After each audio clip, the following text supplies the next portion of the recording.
Chapter 16:02. Run. This was the only command Dagonet's brain gave him at this moment.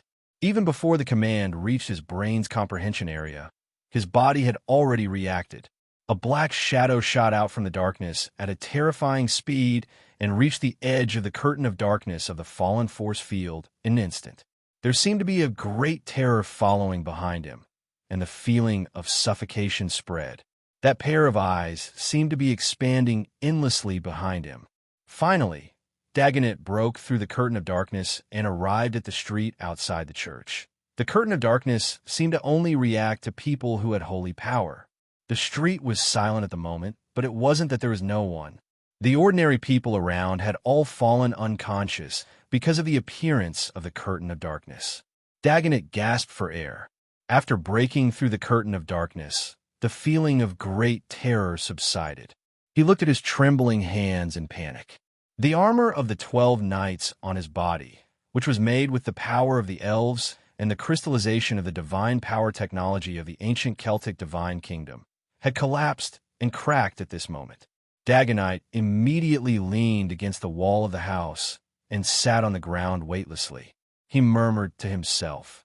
Only one look was enough to make the armor of inheritance collapse. This is not a power that should exist in this world. This is not, God. The phone in his pocket suddenly vibrated, and Dagonet's heart stopped for a moment. Then he reacted and quickly took it out, only to find that his hands were trembling so much that he couldn't keep them steady. He couldn't hold the phone properly several times and almost dropped it to the ground. What's the matter? It was the voice of Muffin, a knight from the night mechanism station here. Lord Dagonet, the curtain of darkness has appeared again. Should we move out? Move out? Dagonet stood up abruptly. What move? Don't move. No, as far as you can. Retreat as far as you can. I order you to evacuate this place immediately. After saying that, Dagonet ignored Muffin on the other side of the phone, who didn't know what to do, and immediately launched the fighter plane that had landed on the cliff by the sea. He needed to bring everything that had happened tonight back to the headquarters of the night mechanism. He couldn't stay a moment longer.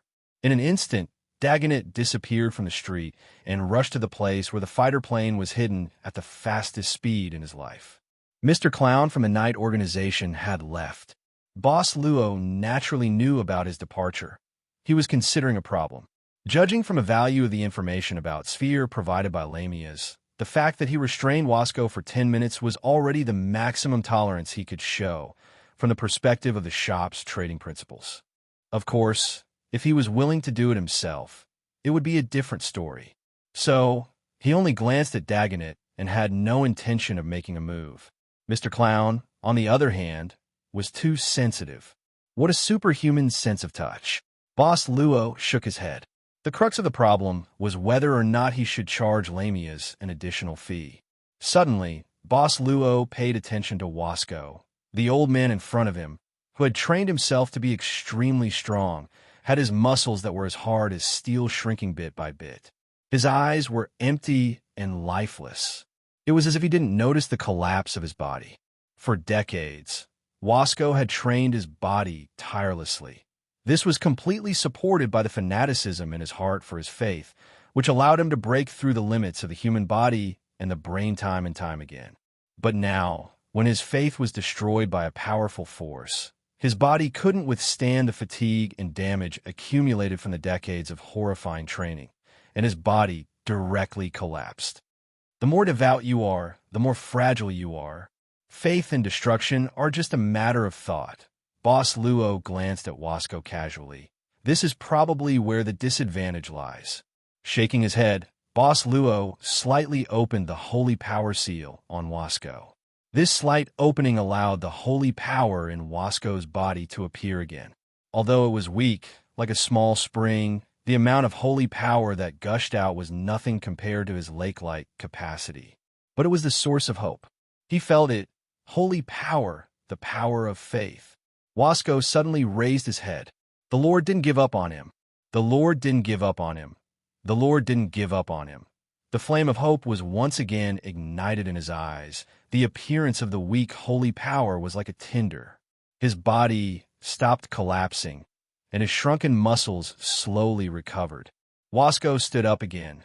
The Lord didn't give up on him, but his faith wasn't strong enough, which was why he was almost doomed with just a few words. It was his faith that wasn't strong enough, and it wasn't strong enough, which was why he couldn't defeat the demon. What should he do if he wasn't strong enough? Double the training. 10 times the training. Keep training until he was strong enough.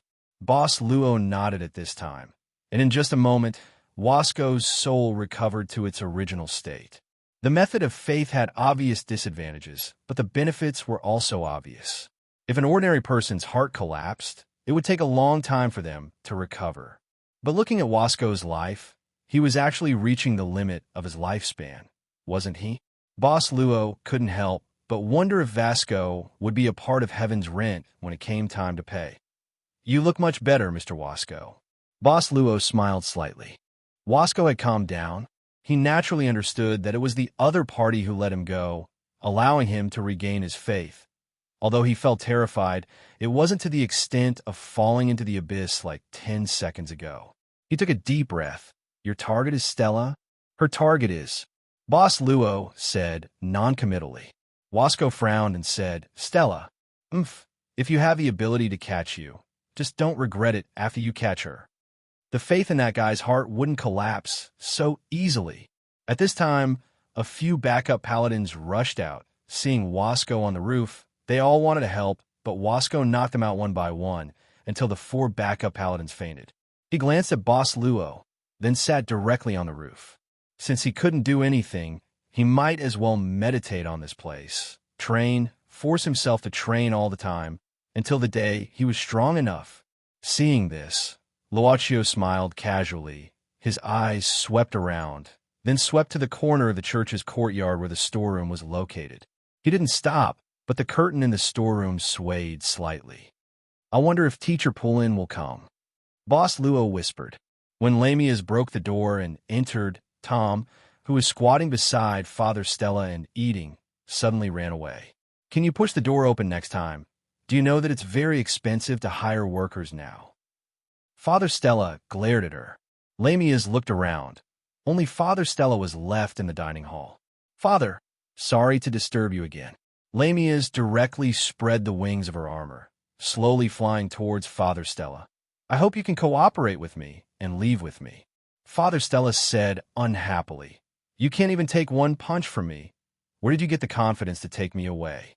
It's true that people with big breasts have no brains. You can't beat me even if you think with your knees." "God-slaying equipment," Lamias suddenly said. "This is the name of the armor I'm wearing." "Solo."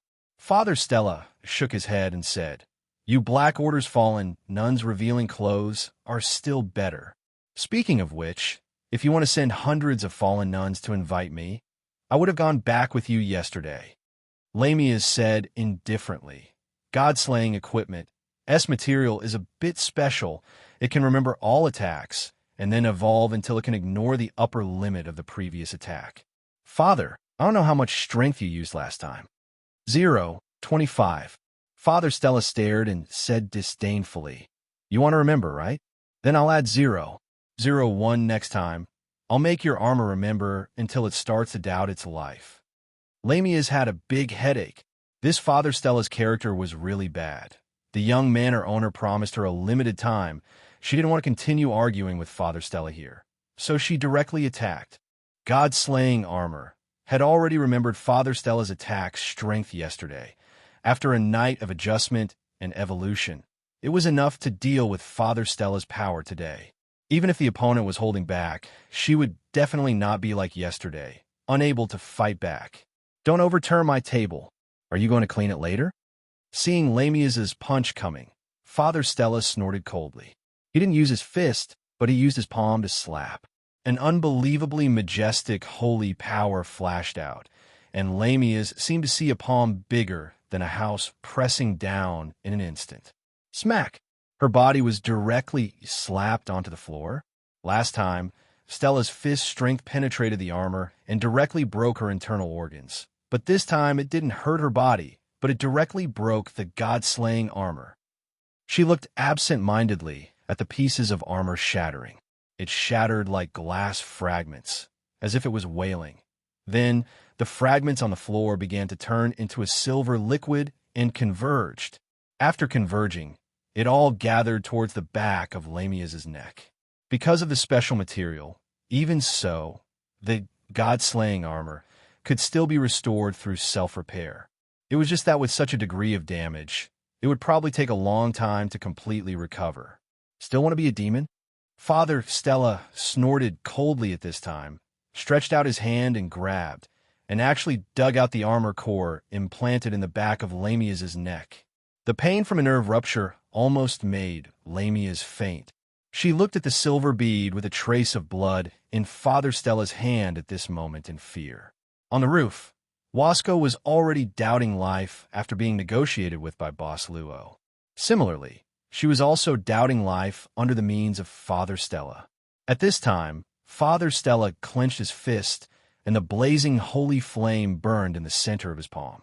In just a moment, the silver bead was calcined into ashes. With such a level of skill, you dare to attack the Holy Church. At this time, Father Stella's eyes were spitting fire, and he looked as if he expected better from them. Don't you know that there are at least 100 and dozens of people in the Holy Church who are stronger than me? With such a level of skill, how are you going to fight? Go back and drink milk quickly. 100 and dozens. Of course, Lamias didn't believe it. In the Holy Church, was there really someone who could be more terrifying than this monstrous and powerful priest in front of her? Unless it was a descending angel, and a high-level one at that. If everyone in the Holy Church has such a powerful priest. Lamias smiled bitterly. You're right, we really don't have any chance of winning. I'm just a frog in a well. They couldn't win, and probably couldn't escape. Lamias could only be secretly anxious at this time, and at the same time, there was a glimmer of hope. She didn't know which manor owner would support her, but the hope was also slim. Who knew that Stella could be so powerful? Was this guy really human? At this time, the priest slowly sighed and stood up. How about this?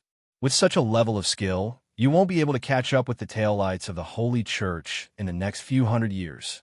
So quickly invite me back to the Black Order and elect me as the general president of your religious order and wait for me to take you to the Holy Mountain. I have people inside the Holy Church, and with the cooperation from the inside and the outside, we can take the Holy Church away in one wave. At that time, you can replace it and then conquer the world, and then worship me as the world's leader. What'd you say? Lamias widened her eyes. Did these words really come out from the mouth of a priest? The report did have a special note on the part where Father Stella spoke without thinking. But this priest in front of her, what he said was beyond the level of speaking without thinking, right? I said, quickly invite me back to be your general president, and then wait for me to lead you to conquer the world. Father Stella lowered his head at this time and said impatiently, What's wrong with you, little girl? Your ears are not working well at such a young age. I already said, you young people shouldn't be too indulgent. Look at your peach blossom eyes and vulgar body. I don't know how many men have exploited you, or how many virgins have you exploited. Really, from today onwards, you will follow me, Jesse. Crazy. At this time, Lamias suddenly quivered. The Father Stella in front of her was actually crazy. The pair of eyes that stared at her were actually so chaotic, without focus. Only endless madness was left. Hashtag 3PS, 680 seconds. Chapter 1603. On the roof, Wasco quickly opened his eyes. Of course, he could not cultivate anything in such a short time. He probably just sat for a while to replenish his strength. He was not so bold as to meditate and cultivate in front of the enemy without looking for anything. If it was any other enemy, the mysterious young man was different. His intuition told him that as long as he did not take the initiative to attack, the other party would be happy to maintain the peace at this moment. Furthermore, and judging from the other party's attitude, it seemed that he would not be involved in this matter after 10 minutes. 10 minutes. Wasco had absolute confidence in Stella. If Stella was so easily captured by the Black Order, then the name Iron Fist Stella would not be engraved in the prison code of the Godly Might prison. It was a name that many dark creatures in the Godly Might prison feared. You don't seem worried about that woman at all. Wasco frowned and said, Are you so sure that she can succeed? Although he had absolute confidence in Stella, the mysterious man in front of him was beyond his understanding. Vaguely, he was actually more uneasy. But Boss Luo just smiled and did not answer Wasco's question. He only cared about holding Wasco back for 10 minutes. Regardless of whether Lamia succeeded or failed in the end, the content of this agreement could not be mentioned casually. This was the most basic way of dealing. Seeing this, Wasco knew that he could not get any answers from the other party. He slowly exhaled a turbid breath, and his holy power recovered bit by bit through meditation. Perhaps it was an illusion. Wasco always felt that after his holy power was sealed and reappeared, it seemed to be purer than before. Even in the face of the depraved energy field, its resistance had increased a lot. He seemed to have gained an unexpected benefit in these few minutes. It made Wasco suddenly feel ridiculous. Regardless, it was a good thing that his faith had become firmer after this tempering. His saint power had been enhanced, and that was a good thing. After all, when one's power had reached his level, it would be very difficult for him to improve. But even if he felt that his strength had improved this time, Wasco still had a feeling that the moment he swung his fist at this mysterious man again, his faith would be lost again. If only this mysterious man would not descend upon the holy city. This would be the most terrifying enemy of the Holy Church in the world. Less than 3 minutes left. He silently calculated the time in his heart. The mysterious woman from the Black Order had not returned yet, which meant that Stella was still standing strong at this time. The problem was, it had already been 6 or 7 minutes. But why was there no movement in the church below? Even the sounds of fighting seemed to have passed by in a flash or two. So, have you made up your mind? My time is very expensive. Every minute is worth hundreds of thousands. In the dining hall, Father Stella stood with his hands behind his back. He was only wearing slippers under his black priest robe. Naturally, he did not have any aura. Lamia's had already gotten up. Father Stella did not attack her. He was just talking about how to conquer the world after he became the leader of the Black Order. First, he would sneak into the holy city and find a dark and windy time to quietly kill the Pope. Then, he would let someone pretend to be the Pope. Then, he would use the same method to kill the rest of the cardinals and replace them. He would replace the people from the Black Order bit by bit in the Holy Church. Then, he would take advantage of the annual Mass in the Holy City. When the leaders of various countries came to attend the ceremony, he would kill those leaders and replace them. Power has not improved at all after so many years. Its life and death are in the hands of those people. It's so damn easy to take it. Was it really that easy? If it was really that easy, would the inhuman have already ruled the world long ago?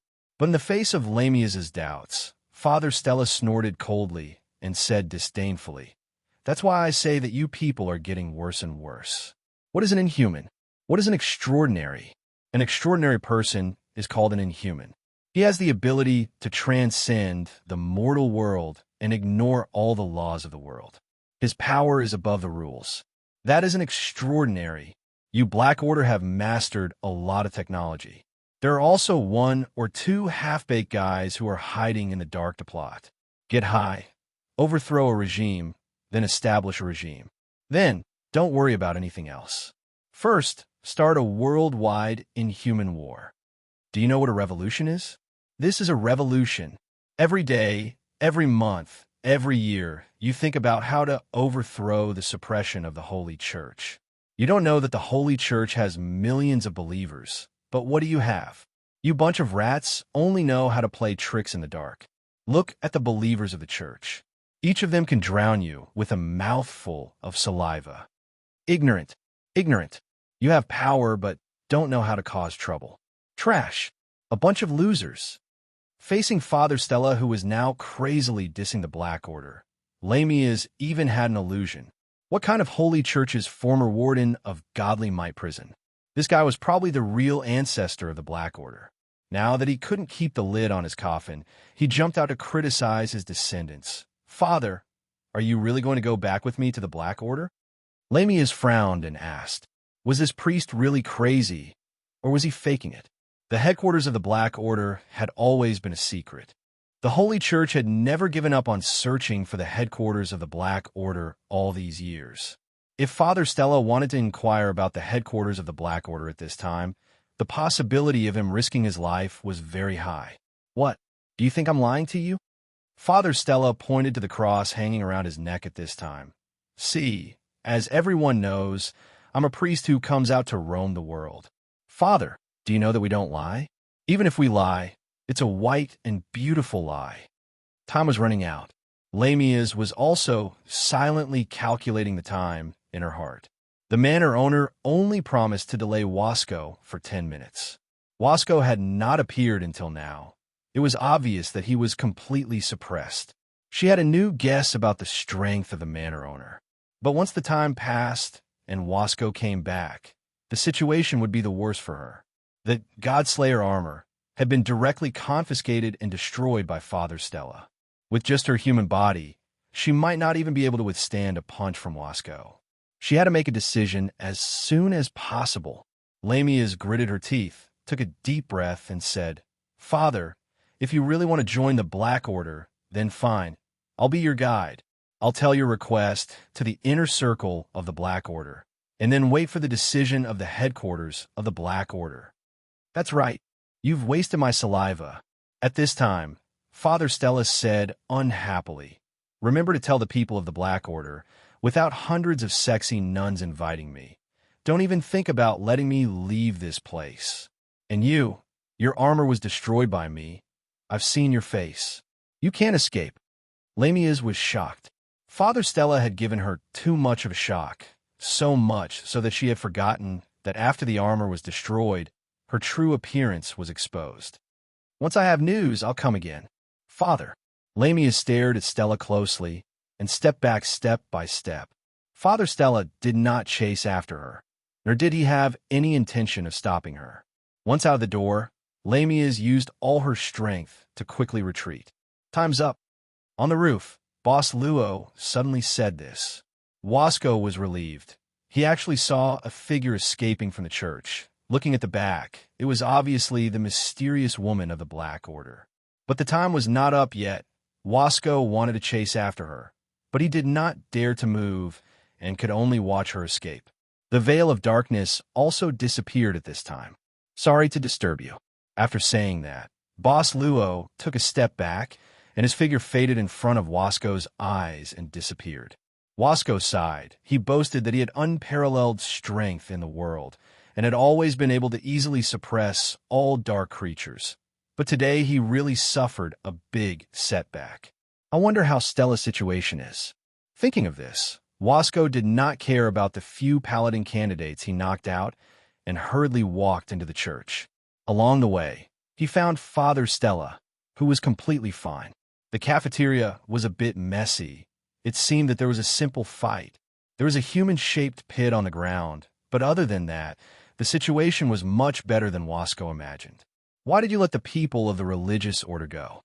Wasco frowned. "What if I didn't let them go?" Father Stella picked his nose and said, "I'm old enough to be their grandfather. Do you still want them to stay and have a twilight romance with me? What do you think this place is? Was it a forbidden sanctuary? This is the church, a sacred place." Resisting the urge to kill this guy, Wasco said in a deep voice, "I'm serious." Father Stella also said seriously, "I'm serious too. My pure young child art is about to be perfected. I can't get close to women at this time." Wasco sat down and pinched his forehead and poured himself a glass of water. "I was held back by a very scary guy and almost couldn't come back." He wanted to talk about the mysterious young man in detail, but unexpectedly Stella said directly, "I know." "You know?" Wasco could not help but be surprised and frowned. "You know the origin of this mysterious young man?" "No, I don't know." Father Stella shook his head. "If you don't know, then why are you talking about it?" Wasco slammed his hand on the table. They were old friends for decades, and the number of times they flipped each other's tables could not be counted with fingers and toes. I don't know. Father Stella shrugged and said, but I only need to know one thing. Wasco asked subconsciously, what is it? Father Stella pointed at himself and said slowly, that is me, you, and the whole Holy Church are not enough to play with one of his fingers. Do you think it's enough? What? Wasco suddenly lost his mind, pressed his hands on the table, and stood up. He lost his composure. What do you know? Father Stella suddenly said, Wasco, for the sake of old friends for decades, I advise you to quickly surrender to the enemy. Staying in the Holy Church has no future. You can't believe in anyone, but to believe in him. Even if you believe in me, it's fine. Enough. Stella, even if you're joking, you should have a sense of propriety. You're out of line. This time Wasco was really angry. Father Stella glanced at him silently, and then shrunk his head back. Forget I said anything. No, I know you're hiding a lot of things. Wasco took a deep breath and said, otherwise, you wouldn't have left the Godly Might prison without saying a word. You have to make it clear today, my patience has been worn out by you for decades, and it has long been exhausted. Do you really want to say it? Father Stella suddenly asked. Wasco stared at him. Father Stella sighed. In fact, it's that old Pope who is jealous of me. When we were young, we grew up together and liked the same girl.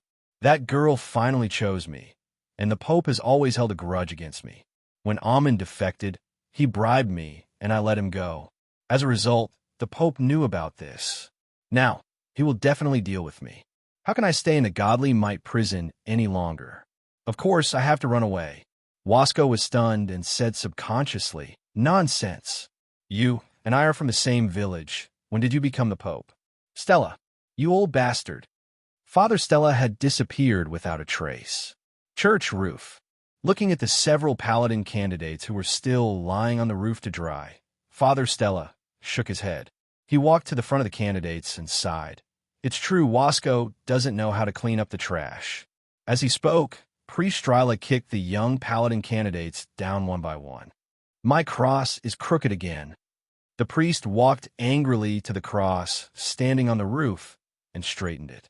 At this time, the sky had completely darkened. There were not many lights in the town, but they could always illuminate the darkness. Father Stella yawned. When he turned around, he saw a figure standing in front of him. The cool breeze blew, and the white shirt rolled up again and again. Teacher Poulin. I think I'm late. It seems that the matter here is over. Teacher Poulin looked around, and he was still carrying a bag of soil in his hand. At this time, he said apologetically, I went a little further. Father Stella said indifferently, it's not a big problem to be late, as long as you're not absent. Teacher Poulin smiled and said, I can't guess your riddle. Are you really crazy or pretending to be crazy? Father Stella said, of course I'm normal. Chapter 1604. Just a glance? Do you think everyone is a pervert like Farrell? A pervert? Do you think I'm joking? No. Although you've always liked to joke, you can't afford to joke about this. The conversation between the clown knight Dagonet and the current head of the Knight organization, Mr. Gareth, took place in the cockpit of the fighter plane. The Holy Church, the Black Order, mysterious strongmen. Gareth looked at the report in his hand and frowned. What's so special about this town that these guys are attracted to? I don't care. I know I'll die here, so I'm not going to stay. Dagonet shook his head. Gareth was a little dissatisfied, but he didn't say anything. The Knight organization seemed to have been reorganized, but the power was in the hands of the Queen. Even Gareth himself had pledged allegiance to the Queen in the Battle of Fog City. Even so, there were still different voices in the Knight organization. Gareth belonged to the neutral faction, while Dagonet was the Queen's adopted son. Needless to say, he belonged to the Royalist faction. Although the two had a superior and subordinate relationship in name, Dagonet was obviously a device in the Knight organization to clamp down on Gareth. At the same time, Dagonet was also the head of the new Dragon Rider Armor Division. The former Prime Minister's legacy was renamed the Warrior Group. When Gareth mobilized him, he was also quite powerless. Since when did the Knight organization have to give in even in its own country? Gareth shook his head and sighed with a bitter smile. After the Battle of Fog City, the Knight organization was said to have been reorganized and reborn. However, after the reorganization, its strength was not as strong as before. It had been given too little time. More importantly, the Knight organization had lost the Holy Grail, the spoils of war from 100 years ago. It was the key to intimidating the other inhuman forces. It was comparable to nuclear weapons between big countries. This was actually a mess. When it was handed over to Gareth, it made him feel like he was leading a group of orphans in an orphanage to participate in an adult's war. Fortunately, the land of Britain was surrounded by the sea and was relatively independent. "This is not giving in. It's just a tactical retreat," Dagonet said casually. "You have to understand that if you stay, it's very likely that the Knight organization will lose one of the 12 Knights. You weren't there, we didn't experience it, so you can't imagine how terrifying it was. A few hours ago, if you were in the same position as me, you might have been the one running away." "Was it scary?" Gareth was silent. He had personally stood in front of Farrell, the evilest man in the world, and had witnessed his absolute power. He had also felt the horror of Sir Hopkins, who held the Holy Grail, at the end of the great battle of the Fog City. "Say no more." Gareth waved his hand. "Since you've decided to retreat, I'll respect your decision. However, we, the Knight organization, will never give up on any of our citizens. There's also a top-notch institution there, a place that sends talents to Britain. You have to understand that there are quite a few Knights in the Knights organization who have also studied in this university, and they have quite a lot of feelings for it. Let them come. I grew up in an orphanage anyway. I don't know what my alma mater is." Gareth could only frown and say, "Dagonet, I hope you can make another decision, which is to wait for support. I will try my best to send people to support you. Of the 12 Knights, I will try my best to send you 2. When we went to intercept Farrell's escape from prison, there were also 3 of us. Was it effective?" Dagonet sneered. "Gareth, you're still so naive. As long as we can't reach the 3rd stage of the Armor of Heritage, we're just ordinary Grand Knights with the title of 12 Knights in vain. I'll report this matter to Her Majesty the Queen and let her decide." Gareth took a deep breath and looked deeply at Dagonet. He believed that Dagonet had already contacted the Queen before communicating with him. The point was that Dagonet's words implied that he intended to give up the whole town. Then, was this plan of Dagonet's private, or was it secretly instructed by Her Majesty the Queen? "Lancelot, I want to report something to Her Majesty the Queen." On the screen was Lancelot's unsmiling face. "Her Majesty the Queen has already gone to bed." Lancelot shook her head and said, "She ordered that no matter who it is, she doesn't plan to see you tonight. Perhaps you can wait until tomorrow morning." "Lancelot?" Gareth frowned. Lancelot said apologetically, "It seems to include anything related to the Knight's mechanism." Gareth's frown deepened.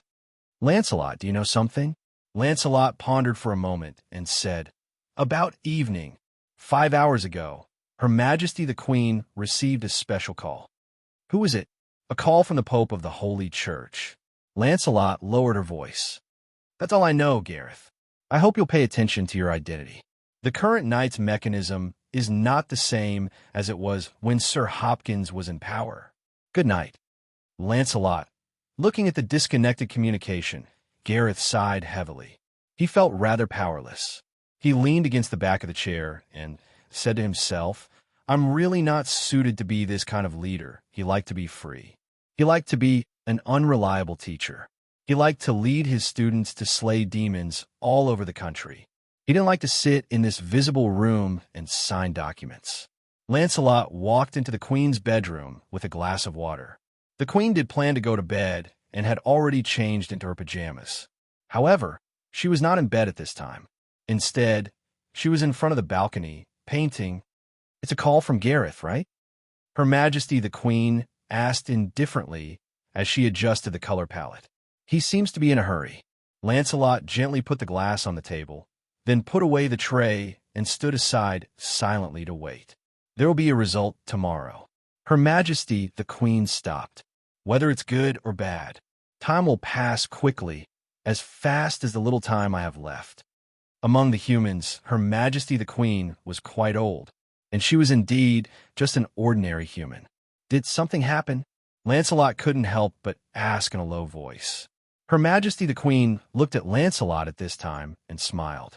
As long as there are benefits to be gained as a queen, I will do it, even if it is accompanied by sacrifice. Your Majesty? This is what my teacher taught me. Her Majesty the Queen smiled and said, It's quite cruel and quite ruthless. I spent my whole life to learn what is called the ruthlessness of a king. No, you're a merciful king. Lancelot looked up and said, I'm not merciful. It's just that kindness can be turned into something good for me. That's all. Her Majesty the Queen said with a faint smile, You see, I'm a bad mother who will imprison her own son. This time I really have to sleep. Her Majesty the Queen slowly stood up. My safety will continue to depend on you. Lancelot, she slowly walked toward the big bed as if talking to herself. The weak can only bow their heads and wait. Wait for the day when they are strong enough, then take revenge. Lamia later came to the seaside. This was the place where she and Boss Luo agreed to meet, regardless of whether this operation was successful or not. Father Stella's strength had exceeded her expectations. Perhaps it had also exceeded the expectations of the entire Black Order. The God-slaying armor was one of the secret weapons that the Black Order had spent a lot of manpower and resources to develop over the past few decades to deal with the Holy Church. However, it was easily destroyed by Father Stella with one punch, and was even destroyed in the end. The entire Black Order had only successfully developed 3 models of the God-slaying armor. So far, Lamia's did not even dare to imagine if the Black Order knew about this matter. If she was sent to serve the guest from outer space, would there still be any leeway? Lamia's was no longer as valiant as before. She was sitting by the seaside, hugging her knees and looking into the distance, gradually lost in thought. She suddenly heard footsteps. Is there something on your mind? I'm a little tired. I just want to rest for a while. Lamia's quickly stood up. Under the heavy pressure, when she saw the mysterious man again, she seemed to be in a better mood magically. Thank you for your hard work tonight. You successfully stalled Wasco. It's a pity that I didn't achieve my own expectations.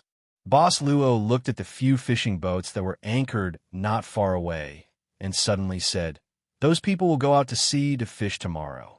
They all hope to have a good harvest, but as for how much they'll get, we'll only know when they return tomorrow.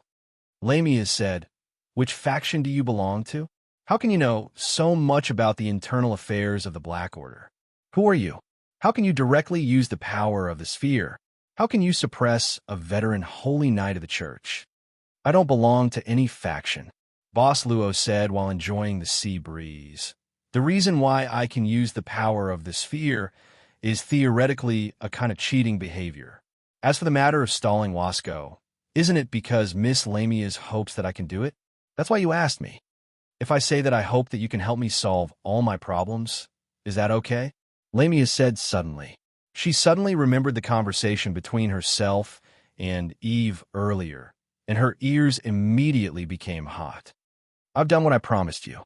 Boss Luo said directly, The agreement has been completed. I won't disturb you for the rest of the time. Seeing that Boss Luo was about to leave, Lamia's hurriedly said, What do I need for you to help me when I feel that it's worth it? He left such an answer and then disappeared. Lamia stood blankly by the cold seaside, suddenly hugging her hands tightly. But what did she have that was worth Boss Luo's expectation? And why would he help her? Even if I can suppress Wasco, I'm afraid that I can't do anything when faced with the unreasonable strength of Stella, she whispered to herself. She always felt that such thoughts were just an excuse. At this moment, the special mobile phone used for communication suddenly rang, and Lamia's body trembled slightly.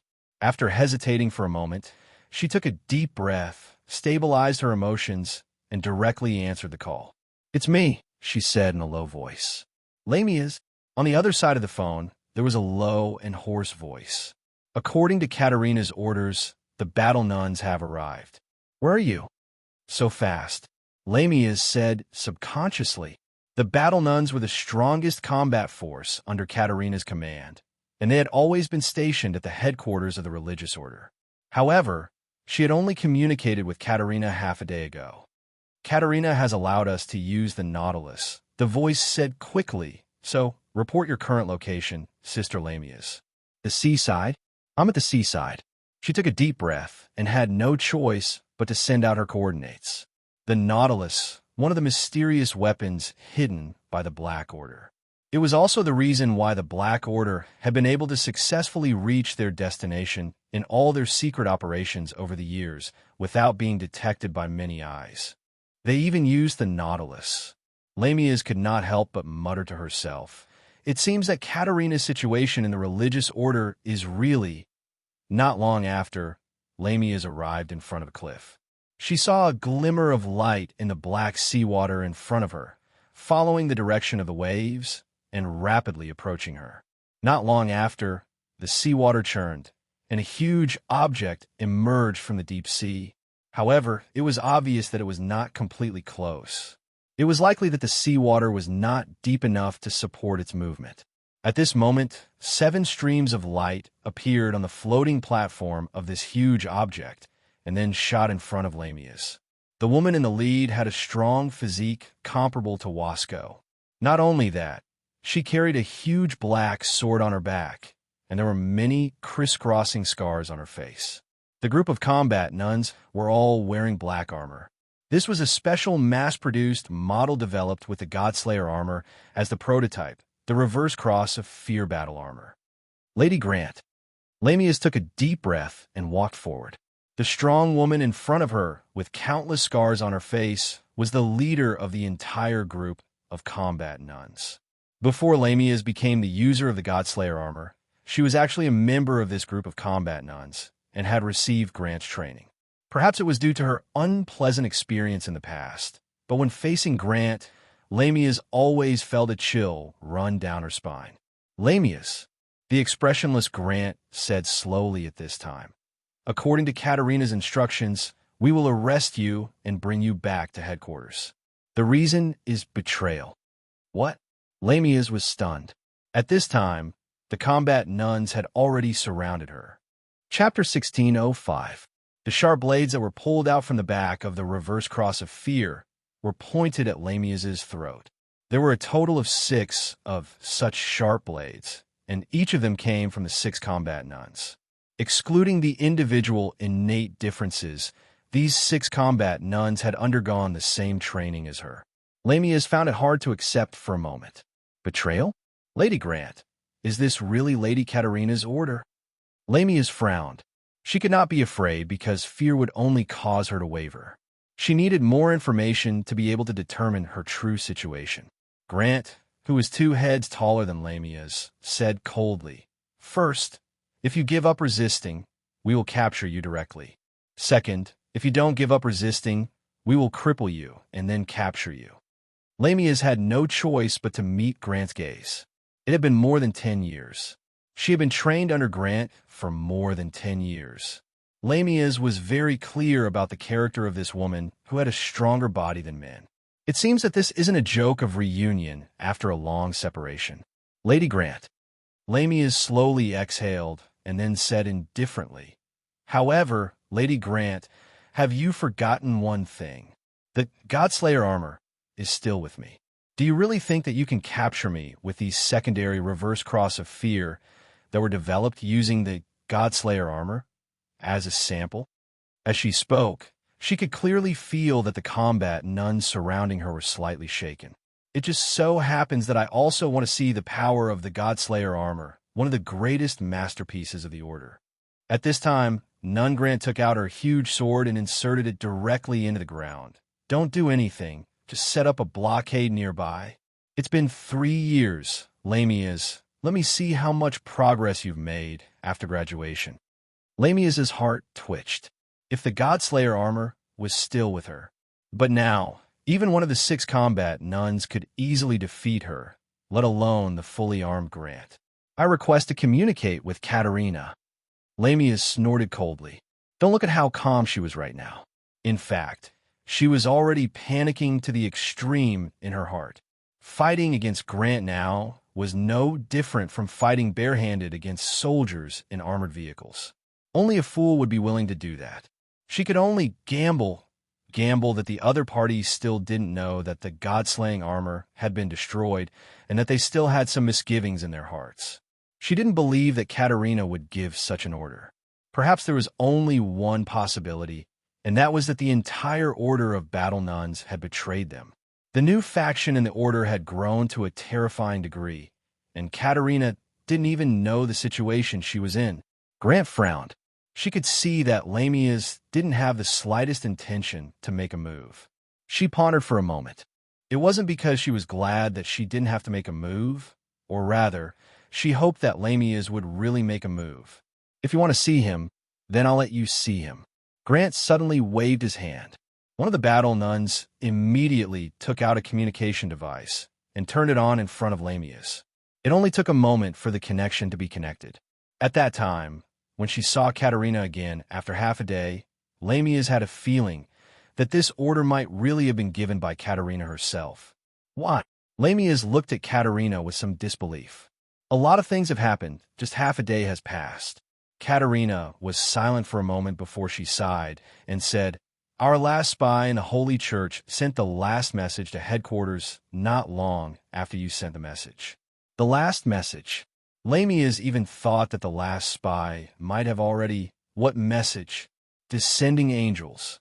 Katerina said in a deep voice. The Holy Church has once again welcomed descending angels, and this time there are a total of 5 descending angels. What? Lamias was instantly shocked. She had never truly seen a descending angel, but there had been several disasters in the history of the Black Order that had almost been wiped out, and each of those disasters had been because of the appearance of a descending angel. 1. Katerina took a deep breath and said, "As long as one descending angel makes a move, it will be enough to destroy us. This news is absolutely true, so we can't just sit around and wait for our deaths." Even if that's the case, Lamias couldn't help but rush forward, but she was quickly stopped by the battle nuns beside her, who motioned for her not to move. Katerina said, "Facing a descending angel, we can only rely on Pride's human body refinement technology. We can only satisfy all of his requests. I'm sorry, Lamias." "Katerina, I've said it before, we don't necessarily have to rely on Pride's power. That's too far away, and its origins are unknown. If we have enough time, perhaps we can." Katerina shook her head. "You may not know this, but just now, a total of 17 of our hidden branches in Eurasia were destroyed. In less than an hour, 5 descending angels swept through 1/3 of Eurasia and eliminated nearly 20% of our manpower. Do you know what this means, Lamias?" Katerina sighed as she looked at Lamias, who was completely stunned in front of the screen, and said in a bitter voice, "This means that perhaps in less than a day, 5 descending angels will be able to completely wipe out the Black Order." Lamias clenched her fists tightly. Her face was pale, but she still wanted to resist. Even if that's the case, can you guarantee that Pride will really be able to do it?" "No, if he can do it, why would he drag it out until now? He might not be able to do it. I'm afraid that you and those people in the new faction are all very clear about this. But you'd rather deceive yourselves into believing, compromise, and humbly curry favor with that fat pig than face the fear in your hearts. You're afraid that 100 years of hard work will be nothing more than an illusion. You're all useless." Katerina sighed and said, "Pride seems to be able to increase his power through copulation with women. Currently, the new faction already has a nameless Sanus candidate, so naturally, they'll be offering. Lamias, putting you at the end of the offering list is already the limit of what I can do. I hope that Pride will have increased his power enough before it's your turn. Otherwise, in short, during this time, you must return to the headquarters and be on standby." What exactly did Katerina say? Lamias realized that the more Katerina spoke, the more she couldn't hear clearly, to the point where she couldn't even hear the voices around her. She didn't know when the communication had been cut off. Seeing Lamias lowering her head in silence, Grant waved his hand and said in a deep voice, "Arrest her." "Sorry to offend, Sister Lamias." The 6 combat nuns clenched their teeth and were about to make a move. Lamias lowered her head and didn't say a word, but suddenly reached out and grabbed the hidden pendant on her body. At this moment, something strange happened. She felt something rubbing against her feet. Lamia subconsciously looked down and discovered that the thing rubbing against her feet was actually a fat gold cat. Lamia was startled. All the combat nuns, including Grant, were startled at this moment. I said that I wanted 100 or so sexy nuns to come and pick me up, but what kind of things are coming this time? Only a few people are so shabby. Also, where did this Wasco-sized big guy come from? Is this the only sincerity you Black Order have? At the same time, a rather annoying old man's voice came with the wind. Father Stella. Lamia's hand, holding the reverse relic, suddenly loosened. She saw a figure coming from afar. In just a few steps, he had already arrived in front of everyone. Father Stella. It was just that he wasn't wearing his black priest robe. The priest was wearing checkered pajamas and an ice cream cone nightcap at this time. Father Stella? Lamia's couldn't believe that Father Stella would appear in front of her. He is Iron Fist Invincible Stella? Sister Grant frowned at this time. But in the face of Father Stella, who came quietly, several combat nuns were shocked at the same time. Sister Grant frowned. Father Stella's last poisonous tongue had obviously annoyed her. Don't call me. Father Stella snorted at this time. I came here with sincerity, but I didn't expect you to greet me with these inferior products. I'm really disappointed. If you want me to join you in your next life. She didn't care about Father Stella's madness at this time. As if she saw a life-saving straw, she quickly said, Father, these people are here to take you back. Be careful. It's not that I don't want to, but there are people in the Order who don't want you to join. They intend to deny your plan to conquer the world. Catch me? Father Stella glanced at the combat nuns suspiciously, and finally his eyes fell on Sister Grant.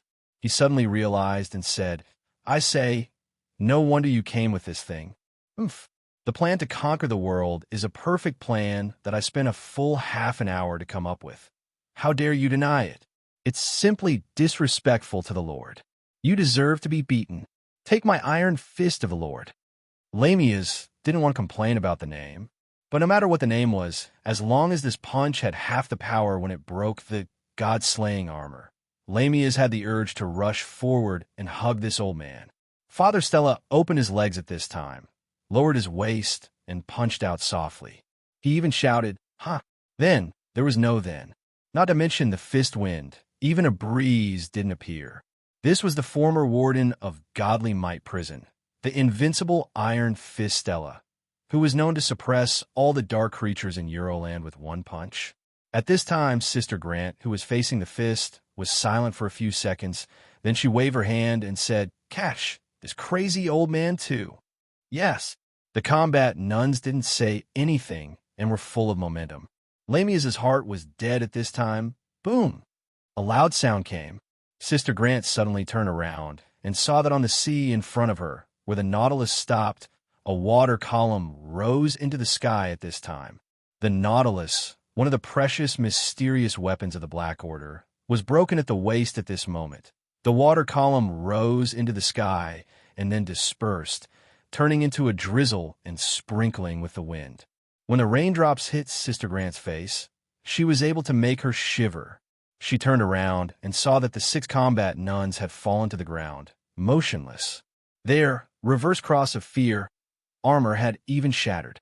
At this time, Father Stella, who was called a silly old man by her, was picking his nose, looking up, and said, Who are you calling crazy? Come here. I promise I won't break your chest muscles with one punch. Sister Grant sucked in a breath of cold air. Almost without any thought, she instinctively jumped to the cliff behind her. The armor on the back of the reverse cross of fear shot out blue light at the same time, pushing her body into the air. Want to leave? No way. Father Stella picked up a stone directly. Eat my bullet of love and justice. It was just a throw. Lamia's clearly saw Sister Grant fall directly from the sky at this time, and finally fell directly into the sea. TSK, you missed. Father Stella looked from the cliff at this time. On the sea, the broken Nautilus slowly sank, and the sea was still turbulent. Lamia's mood fluctuated, and she knelt on the ground at once. She looked at Father Stella's back and saw the starlight scattered, and there seemed to be a layer of faint light on the priest's body. "Why are you looking at me?" Father Stella frowned at this time. "I sacrificed my sleep time to come here. I thought you were sincere in inviting me to be your boss, but I didn't expect you to be not sincere at all. I've changed my mind. After 3, 5, or 7 years, I'll find some time to destroy your lair. Are you afraid?" Lamias suddenly laughed out loud. Father Stella said in surprise, "TSK, are you scared out of your mind? You can still laugh? Please, take me with you when the time comes." Lamias took a deep breath, took out the reverse holy relic on her body, put it in the palm of her hand, and then crawled in front of Father Stella. "From today onwards, you are my faith. What's the situation?" Father Stella suddenly widened his eyes. "Father, maybe you don't have to wait so long. I'll take you to the headquarters of the order now." Lamias stood up directly, and her eyes were full of fanaticism. "You will become the master of the new era. It's over, it's over." This girl's brain is really scared. Father Stella suddenly shuddered at this time. "I can't afford to offend. I can't afford to offend. Let's go." So the Iron Fist priest slipped away, and very quickly. It doesn't matter if you're really crazy or not. Lamias took a deep breath and said to herself, "It's better than giving up my order." She suddenly looked at the several combat orders who had fainted on the ground, thought for a while, then walked forward and stripped the reverse cross of fear armor from these nuns. "Finally, I have some power to protect myself." Lamias looked at the submarine Nautilus that had completely sunk into the sea, but suddenly felt homeless. Hashtag, hashtag, hashtag, hashtag, hashtag 3PS1, 780 seconds, PS2.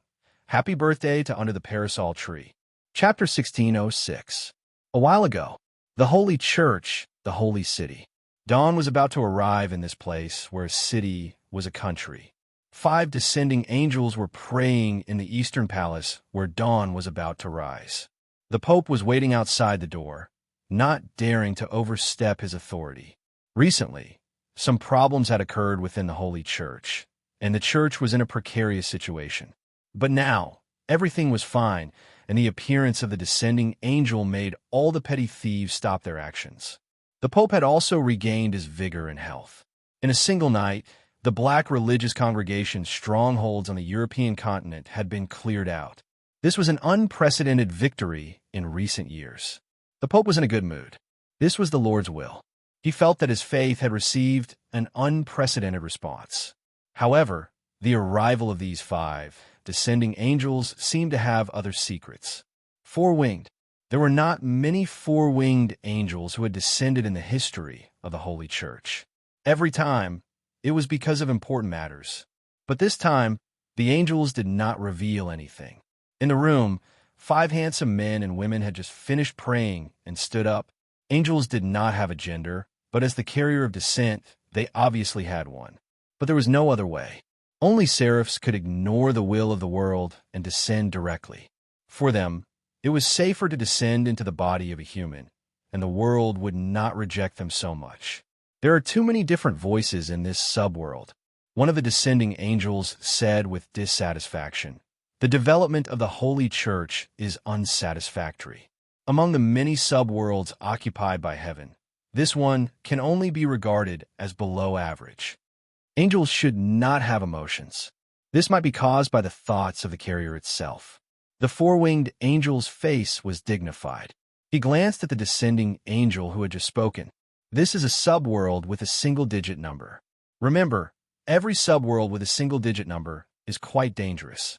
So even if a seraph descends, there is also the danger of falling. It is not easy for the glory of our Lord to take root and sprout here. We helped the Pope clean up some Black Order forces. I hope he could develop more in the future." The 3rd descending angel said indifferently, "This is just a casual thing. It is not the mission of our descent this time. Fortunately, Lord Raphael mentioned before that the fallen star of dawn is here. It's already been suppressed by Lord Raphael. It's only slightly stronger than an ordinary person now. There's nothing to worry about. Our goal is to search for mutated individuals in this world. That's the most important thing. We have to find Metatron. Is Metatron really in this subworld? I'm not sure, but this is the information that Lord Moses obtained from the Book of Revelation.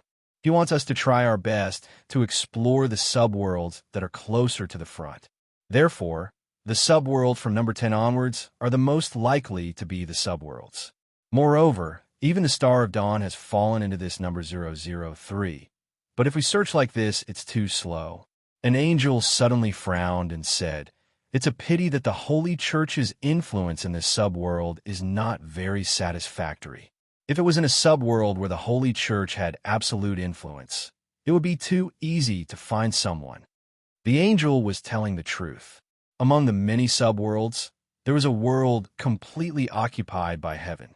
Regardless of which stage the civilization of the world had developed to, divine authority was supreme and above all so-called laws. In that seed world, a single oracle was all that was needed for the entire world to move. If that's the case, let's make the Holy Church here have enough power. The four-winged angel smiled. Isn't that too risky? Number 003. Apart from us, there seems to be a large number of mythological legacies. This is a land of mythological chaos.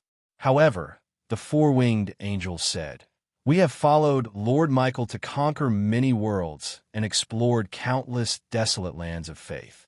We have even encountered many worlds with worse conditions than this.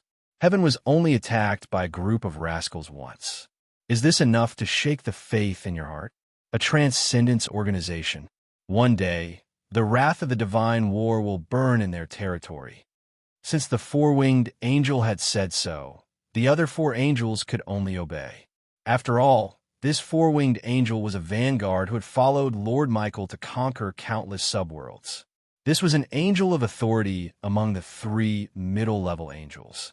Lord Hamaliel, apart from his divine position, he was a powerful angel that was comparable to an upper-level seraph in terms of pure combat power.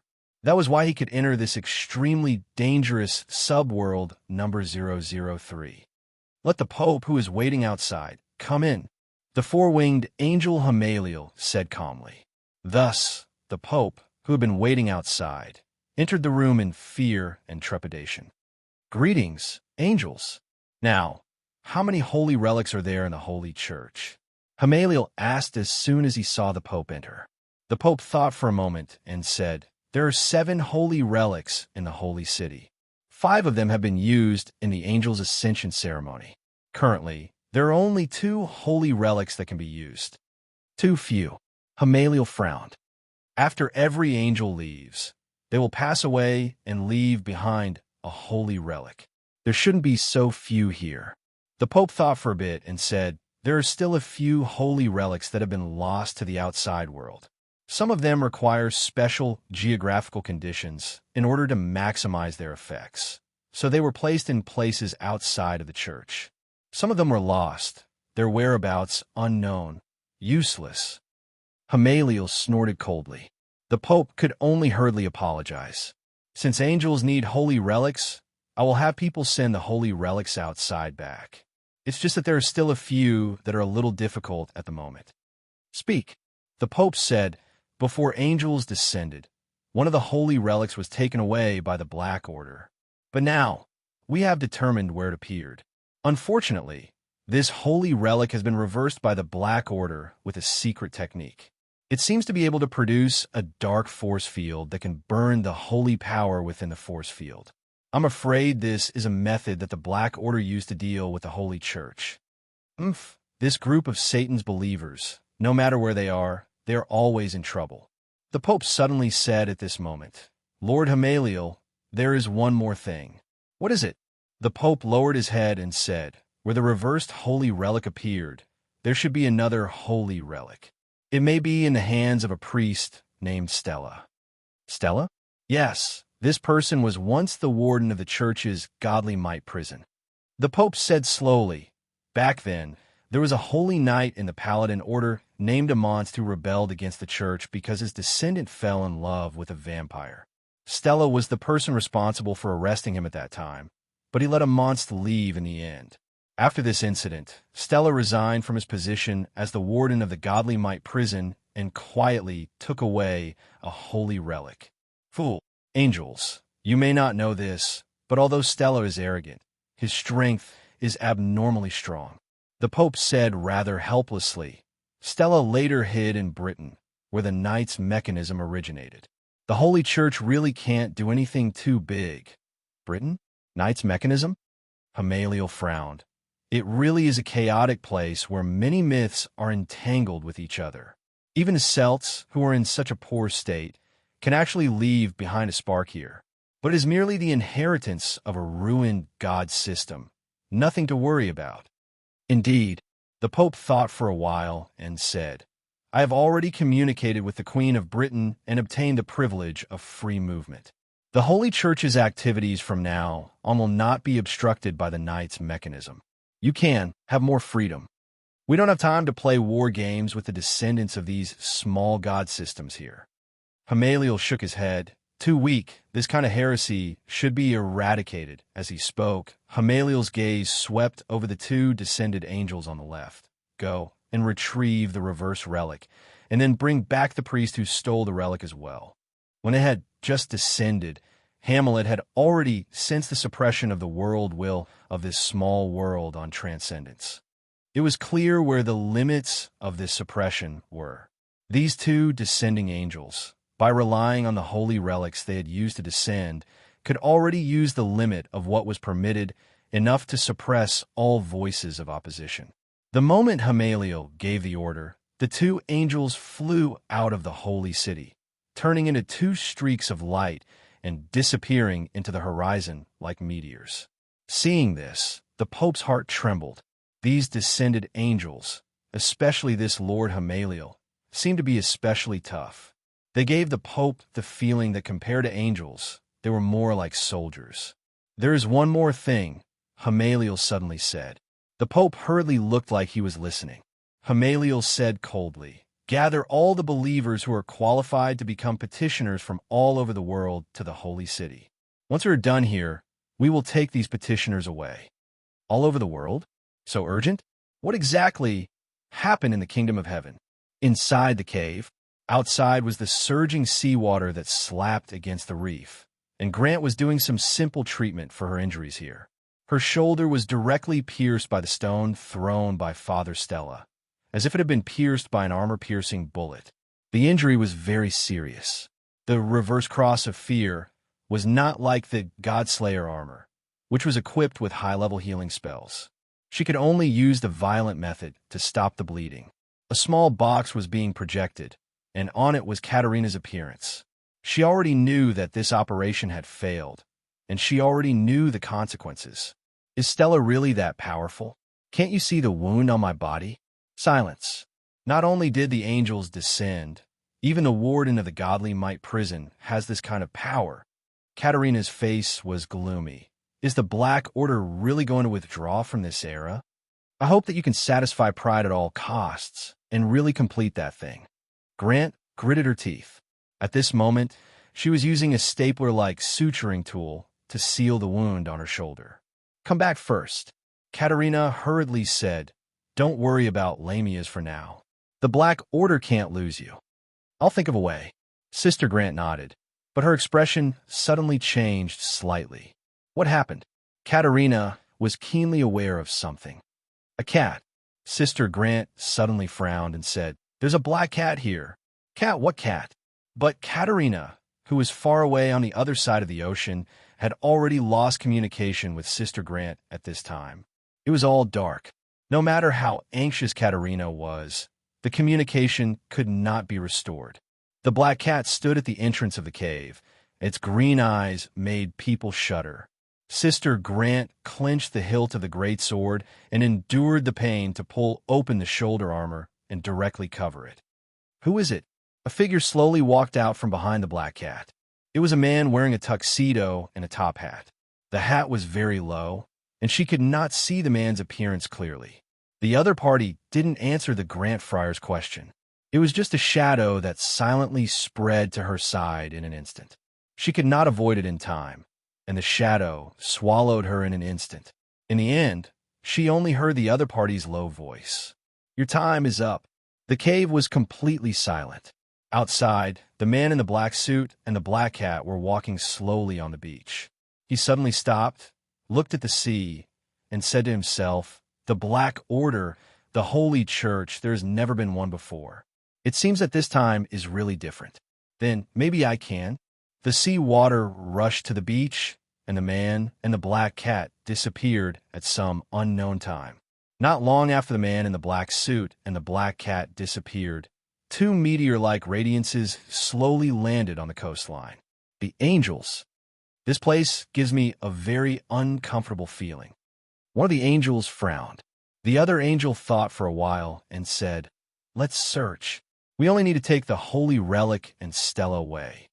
Lord Hamalek said that he wants to increase the influence of the Holy Church. What do you think he plans to do? The angel said with interest. This time, recovering the holy relic and capturing a priest, in their opinion, was a relatively easy task. Naturally, they could be more casual, so they began to talk.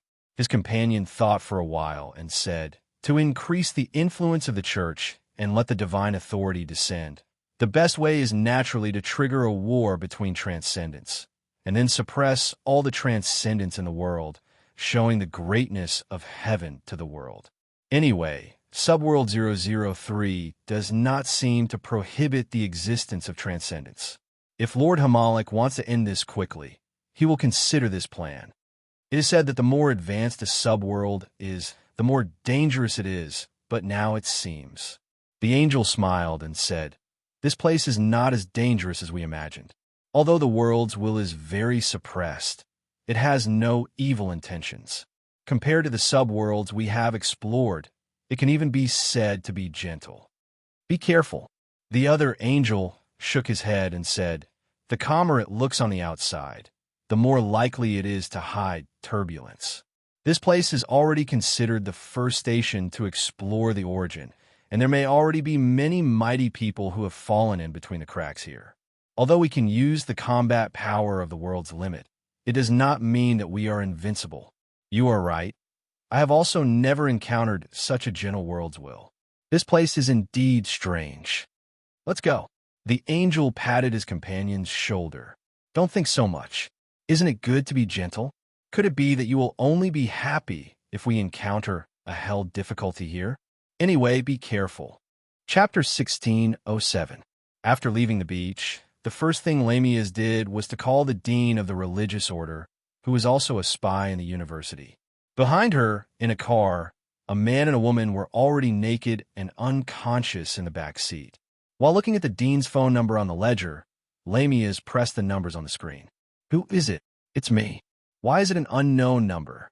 The dean was surprised. Lamias found a random excuse to deal with it. The main reason she called the dean was to determine if he was worth the order from the religious order to capture her. After a short conversation, Lamias was almost certain that the dean didn't know about this. It seemed that Katerina's plan to sacrifice her was also secretly carried out.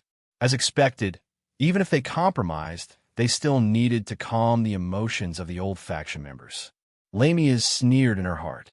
She was already disappointed in the Black Order, and now she hoped that there would be a conflict between the old faction and the new faction within the religious order, leading to internal strife.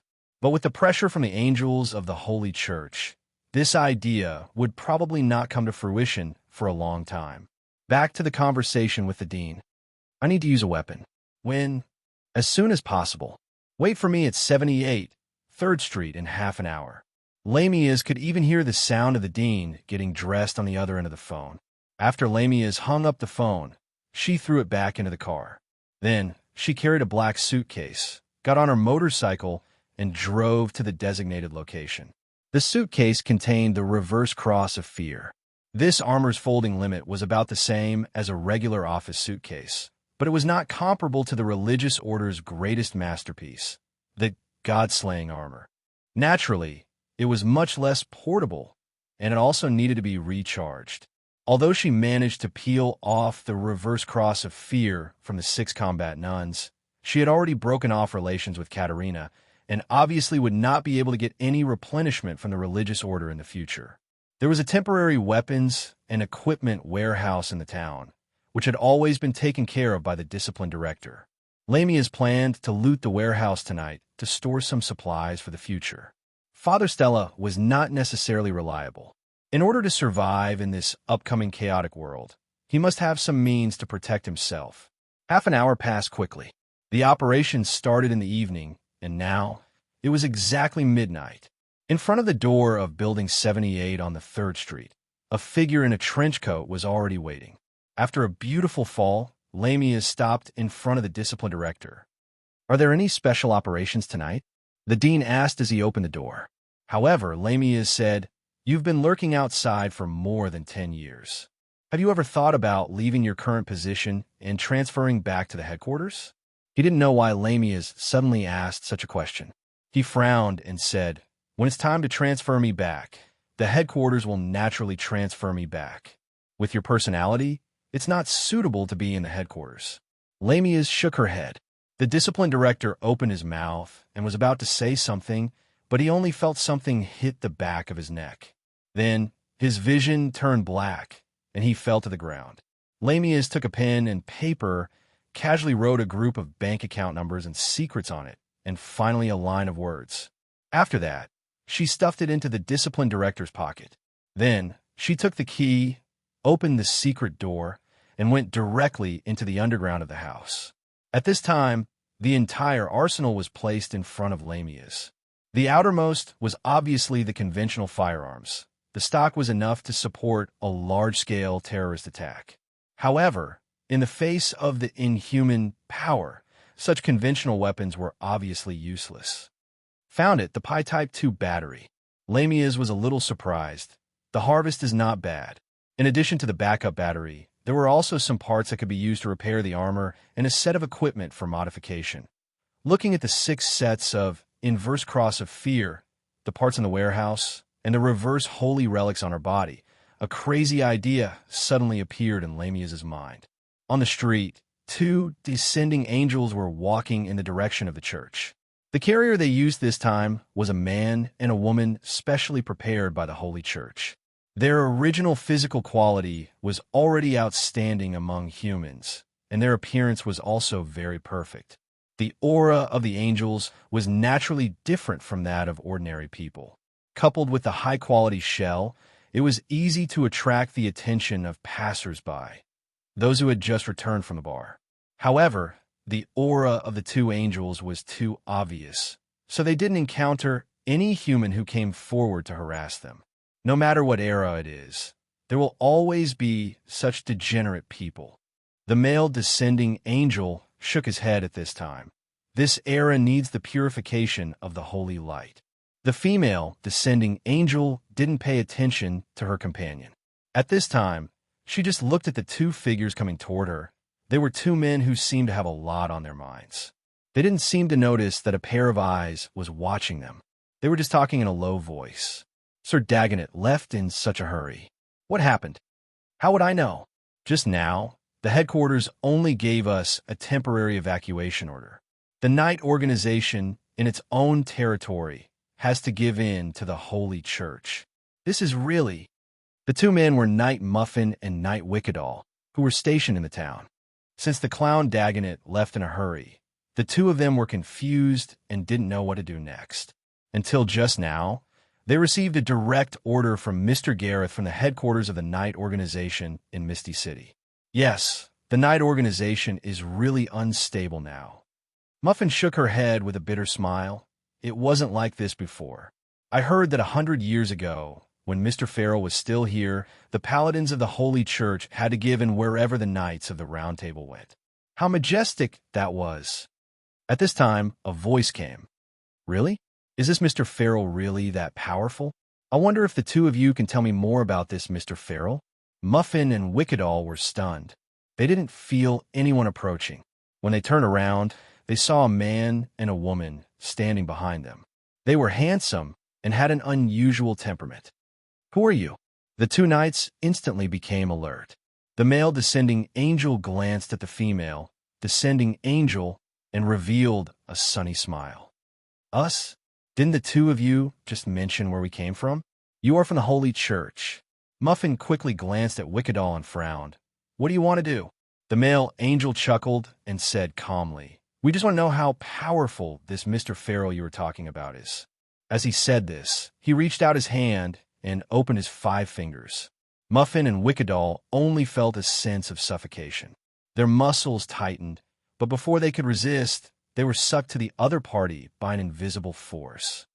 Memory reading. The male angel reached out and grabbed Muffin's forehead. The female angel saw this and shook her head helplessly, but she could only grab Wickedall's head. She couldn't wait for the male angel to read it and then spend time explaining it to her. If they read it together, the efficiency would be higher. The 2 opponents were just mortals with some strength. Although they were only 2-winged angels, they had always been fighting under the banner of Archangel Michael. Their strength was far beyond those of the same level, and they were not inferior to ordinary 4-winged angels. It was too easy for them to read the memories of 2 ordinary people. A few minutes later, Muffin and Wickedall fell to the ground like mud and fainted. The male angel frowned. "What's going on?" "This Muffin guy is telling the truth. Is there really such a guy called Farrell?" The female angel muttered, "This Wickedall has some information about the 100 Years' War in his memory, but it's very little.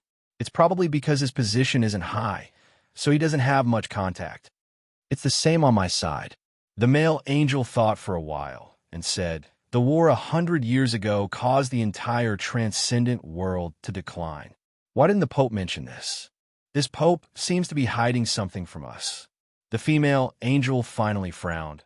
"About this Farrell, if the legend they know is true, then Farrell might have the ability to threaten us angels. A subworld is so big. It's not strange for 1 or 2 powerhouses to reach the limit to appear occasionally."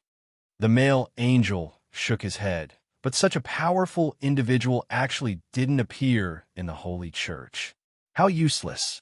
The church of this subworld is suppressed by a power inheritor who destroyed the Celtic divine system. This matter needs to be reported to Lord Hamaliel, the female angel said after thinking for a while. "There's no hurry." The male angel said, "Since we're here, let's take the holy relic and the traitor priest away first. We'll go back and report to Lord Hamaliel. Otherwise, it'll be a waste of time to come and go." The female angel thought the same and nodded. Then, a pair of light wings spread out from her back, and she soared into the sky. The same was true for the male angel. After all, they were the exploration army of Kingdom of Heaven, exploring the infinite subworlds. They had long developed a swift and decisive style. Sometimes, they could even be said to be unscrupulous. As for displaying extraordinary power and causing a shock to the world. Not to mention that Lord Hamaliel probably had the intention of letting the Holy Church take control of the world by triggering an extraordinary war. Just the fact that they had followed Archangel Michael to conquer the world showed how many subworlds they had fought against the will of the world. The exploration army of Kingdom of Heaven didn't blindly fight against the will of the world of the various subworlds. Through continuous exploration, Kingdom of Heaven had long developed a set of methods to deal with the will of the world. Different subworlds had different mainstream. As long as they followed the mainstream of the will of the world and stole the role of the protagonist appointed by the will of the world, they could still achieve the goal of exploring a new subworld. "Mama, look, there's an angel. Go to sleep, my good baby. Mama will tell you a scary bedtime story." Yeah, there's really an angel? Although it was late at night, more than 1 or 2 people saw angels. On the desk, a piece of white paper with a hand-drawn circle was laid flat. On the white paper, along with the activation of structural alchemy, a ball of liquid emitting a metallic luster was constantly changing. This was the shape of a metal handicraft after completely decomposing it with the ability of sphere. Boss Luo was using this metal liquid to pinch some small toys with interest. At this moment, within this room, the rules of alchemy were allowed to be used. Outside the room, naturally, everything was normal. This was just a small game used as pastime. Boss Luo naturally wouldn't waste time. However, he wrote the rules of circle into Array's system, an ability that ordinary people can also master. A glimmer of light flashed in Boss Luo's eyes. Analyze, understand, and create. As long as the elemental composition of a human body is clear. In theory, the elements of an animal's body could be completely decomposed and finally combined to create a living human body. Boss Luo suddenly fell into deep thought. Suddenly, a pair of soft hands were placed on his shoulders, kneading just right. Boss Luo opened his eyes, and a smile appeared on his face. Is it done? The third server. There's no trouble, it's very smooth. Miss Maid's hands moved up a little, and the kneading position moved from the shoulders to the back of Boss Luo's ears. Next, find a black soul to supervise. Then the third server can be officially activated. At this moment, Luochio shook his head. Master? Luochio said softly, I don't know when it started, but this business seems to be getting bigger and bigger. After all, when Boss Luo just took over the shop, he was only doing some small businesses under the guidance of Miss Maid. But Miss Maid didn't think so. Big? This is just the beginning, my master. She knew in her heart that the previous shop owner did business from one world to another, relying on the critical door and the continuous production of black souls.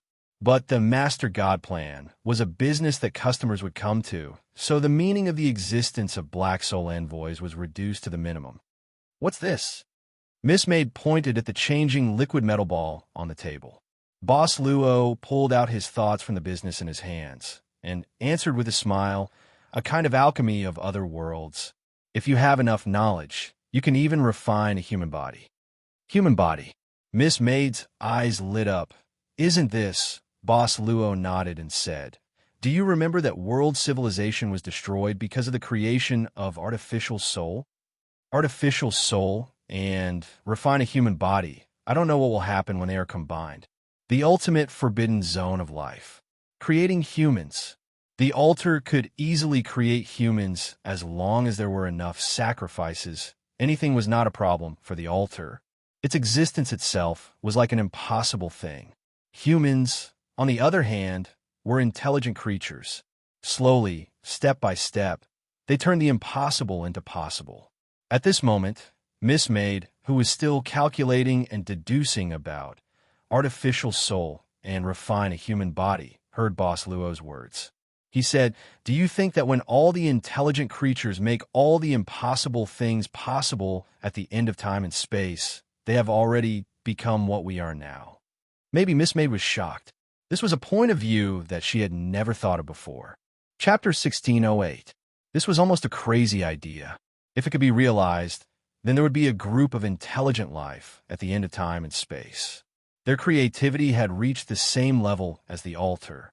Even Luo Chio himself was surprised by his own thoughts. A ripple was raised in his calm heart at this moment. However, it soon disappeared without a trace. Because Boss Luo found one thing. Time didn't stop when he was talking to Miss Maid. Almost every time when he was discussing something with Yi, time would stop. Boss Luo seemed to feel the ridicule from the altar. In his consciousness, he seemed to see such a scene.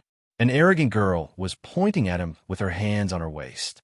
Stupid human, I feel sad for your ignorance. It's impossible for such a possibility to exist in thousands of time and space. Blah blah. Boss Luo had erased the scene because of its magical nature. Luochio came back from his absent-mindedness and found that Miss Maid was still staring at him. The adorable Days girl that appeared by chance was actually so moving. It's just a joke. Boss Luo smiled. Such an intelligent life probably doesn't exist unless we can buy one from the shop. Buy an intelligent life with such a possibility. Miss Maid suddenly added. Boss Luo couldn't help being stunned. Such a possibility didn't mean it could be realized. Maybe such a possibility had already appeared, but had failed due to other reasons before reaching the end. Miss Maid obviously saw it more clearly than Boss Luo. Or, since a long time ago, when she sold herself to the shop, she had a period of time to think about this problem. Let's not talk about this. Boss Luo waved his hand. We're not robbers who covet the shop's property. Indeed, there was no need to think about this. As the manager of the shop, Boss Luo had the right to do anything. Although he offered enough sacrifices through the altar, The label of "it will be realized" had been put on him long ago. The servant girl nodded and immediately said, "Angels have come, and 2 of them have come here." "I know." Luaccio nodded. "There will probably be some entertainment tonight." Glancing at the peanuts, dried nuts, and cheese beside the desk, Miss Maid blinked and asked, "Master, have you been sleeping late recently? Perhaps it is human nature to stay up late?" Boss Luo smiled casually. His schedule had indeed been a bit messy these past few nights. He counted. It seemed that he had spent a night in a bar with Teacher Poulin, and then spent a few nights adventuring with Claudia in the Oasis Temple in the desert. When he returned, he had spent the entire night playing games. Life without Miss Maid's management was indeed a bit dissolute. However, a good show was about to begin. In front of Luaccio, light screens rose out of thin air. "Ah, isn't this the nun that we met in Romalia?" Miss Maid suddenly said. "What a coincidence." So, with so many screens and so much content, Miss Maid was the first to discover something. Boss Luo silently stretched out his paw to pick up a dried nut and chewed it. "Her name is Lamius. Last night, I just got some content of composition alchemy from her." At this time, Lamius was in the underground arsenal, wearing a small vest and working hard with a welding machine. She didn't know that there were 2 pairs of eyes watching her. After a while, Lamius took out the holy relic of reversal and placed it on the workbench. At this time, there were many different parts on the workbench. This seems to be the design of the fear element armor. Miss Maid blinked at this time. Oh, it seems that in the game 100 years ago, it was picked up by the Allied forces and then fell into the hands of the Black Order. Hey, what does she want to do? It seems that she wants to fuse these things together with composition alchemy. Boss Luo smiled and said, "This nun is very strong and has an unyielding character." Under the power of sphere, the parts on the workbench began to gradually undergo some wonderful changes. It was unknown whether it was a success or a failure. But at this time, Lamius's face was pale. Obviously, she couldn't handle the upcoming experiment. Miss Maid shook her head, and her interest seemed to be reduced. Then she thought for a while and said, "Master, the nature of sphere is very convenient. He wants to buy the right to use it. Is it okay?" "Of course. But..." Boss Luo smiled slightly, holding Miss Maid's hand, and said, "It's hard for you to build the 3rd server. Just take it as a reward." Miss Maid smiled slightly, waved her hand, and a complicated sphere appeared on the table. The floating green flame suddenly trembled. The essence of the green flame seemed to be emitting a feeling of fear at this time.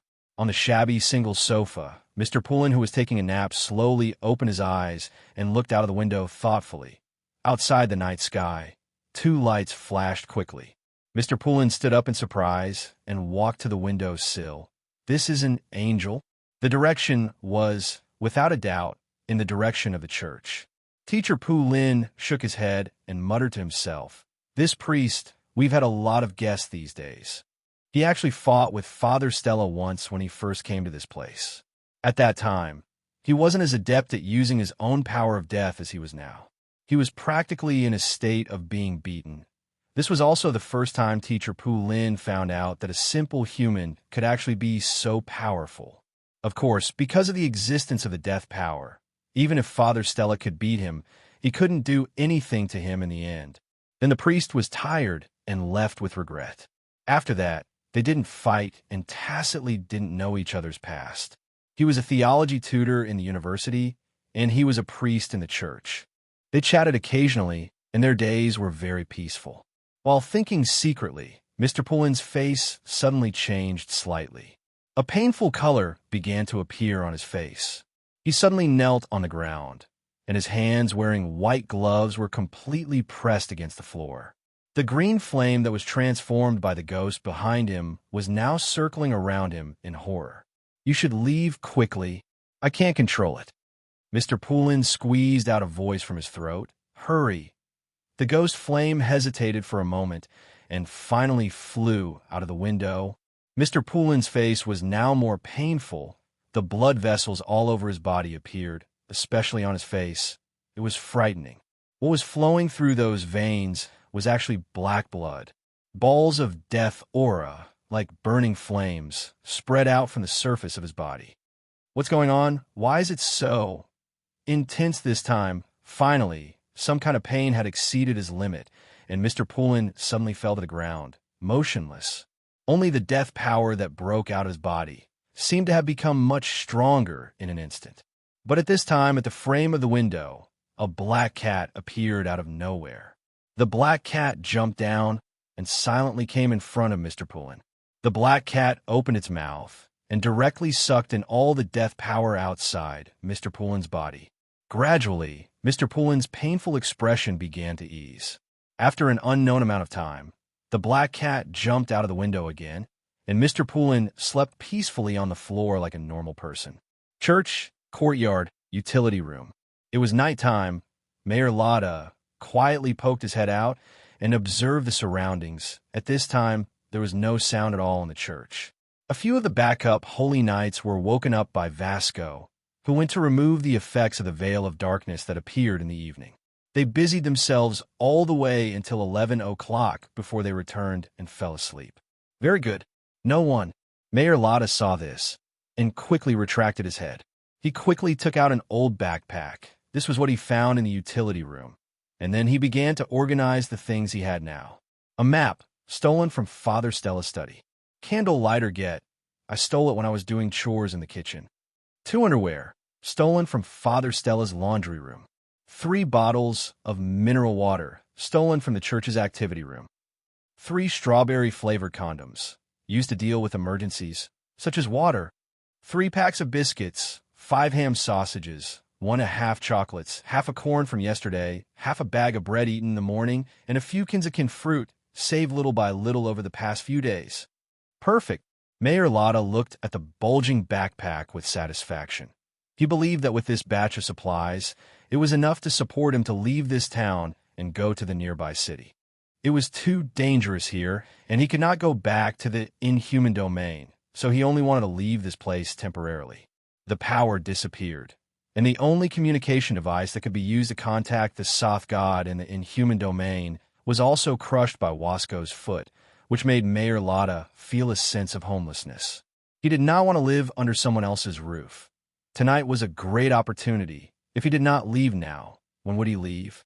Fully prepared, Mayor Lotta quietly opened the door of the utility room, and after a few rolls in the courtyard, he successfully reached the door of the corridor in the back hall. The pillars of the corridor were natural shelter, and Mayor Lotta quickly used them as cover to successfully reach the church's church hall. He opened the door of the church slightly, and after observing the situation inside, Mayor Lotta rolled in again. After a few more rolls on the ground, Maidan Lotta cautiously raised his head and looked around. Then he extended his hand. This was the last important item that he had to take before leaving, the donation box for the people to donate to him. In order to successfully take the donations in the donation box, Mayor Lotta had prepared early on. While he was drying clothes during the day, he hid a drying rack and bent it into a hook. This will be my wages for the next few days. Looking at the banknote being hooked bit by bit, the once glorious cadre of the Soth God, the descendant of the great god of war Ares, could not help but reveal a trace of ecstasy. Who knew what the past 2 weeks of life had done to him? But at this moment, the church hall suddenly shone brightly. Mayor Lotta was shocked, and the banknote that was about to be hooked fell back in a box. The corner of Mayor Lotta's mouth twitched, and at the moment when he was angry, he was greeted by 2 dazzling rays of light. 2 wings of light. What appeared in front of Mayor Lotta were 2 angels of descent. Mayor Lotta instantly opened his eyes wide and looked at the 2 angels of descent in front of him in disbelief, and felt that there was nothing left to live for. He only intended to take a little bit of donations from the donation box. Really just a little bit. Was there a need for angels of descent to bully him like this? You are Father Stella? This was a scene that made the air freeze. The moment the 2 angels of descent appeared, they saw a bald man who was hooking the donation box of the church's money. What kind of people were they? They were the guardians of the Lord's faith. Seeing this scene, they were instantly furious. You are in charge of church in vain, and you actually commit theft. No wonder you betrayed the church. So you are a degenerate. You really disappoint us. The male angel of descent shook his head and said disappointedly, If I didn't have to bring you back, I would have given you a purifying holy fire right now. I'm not. Mayor Lotta braced himself, and his voice trembled. The male angel of descent's anger rose, and the pressure made Mayor Lotta feel very uncomfortable. He was horrified. I'm not Father Stella. Oomph. Hearing this, the male angel of descent became even angrier. Thieves are even more abominable. Accept the punishment of the holy light. After saying this, the male angel waved his hand. An array of holy light shot toward Mayor Lotta. No doubt, this holy light contained a terrifying power. Like thousands of extras who encountered such a situation of certain death, Mayor Lotta cried out in grief in his heart. My life is over. But at this moment, something seemed to step on his head, and then jumped up. It was a fat figure, a fat Jean echelon. Brother Tom. At this moment, Brother Tom used Mayor Lotta's head to rush up. Facing the incoming holy light, he directly opened his mouth and swallowed the holy light into his stomach. After swallowing the holy light, Brother Tom landed on the ground and burped. Then he raised his hind legs and scratched his ears. If God closes this door, he will surely open another one. So, don't be sad and don't despair when you encounter setbacks and hardships in life, because I'm here. Behind him, Father Stella's voice slowly came. Mayor Lotta subconsciously turned around and looked at Father Stella emotionally. At this moment, Father Stella held a thick scripture book and slapped it on Mayor Lotta's head, making him see stars. Bastard, I kindly took you in, provided you with food and shelter. I didn't expect. You actually dare to steal my money. Is my money so easy to steal? I'll beat you to death, you ungrateful bastard. Who asked you to steal my money? Who asked you to steal? Who asked you to steal? The priest was trembling at this moment. He was angry. Hashtag PS. 80 seconds. Chapter 1609. It was as if he could not see the existence of the two descended angels.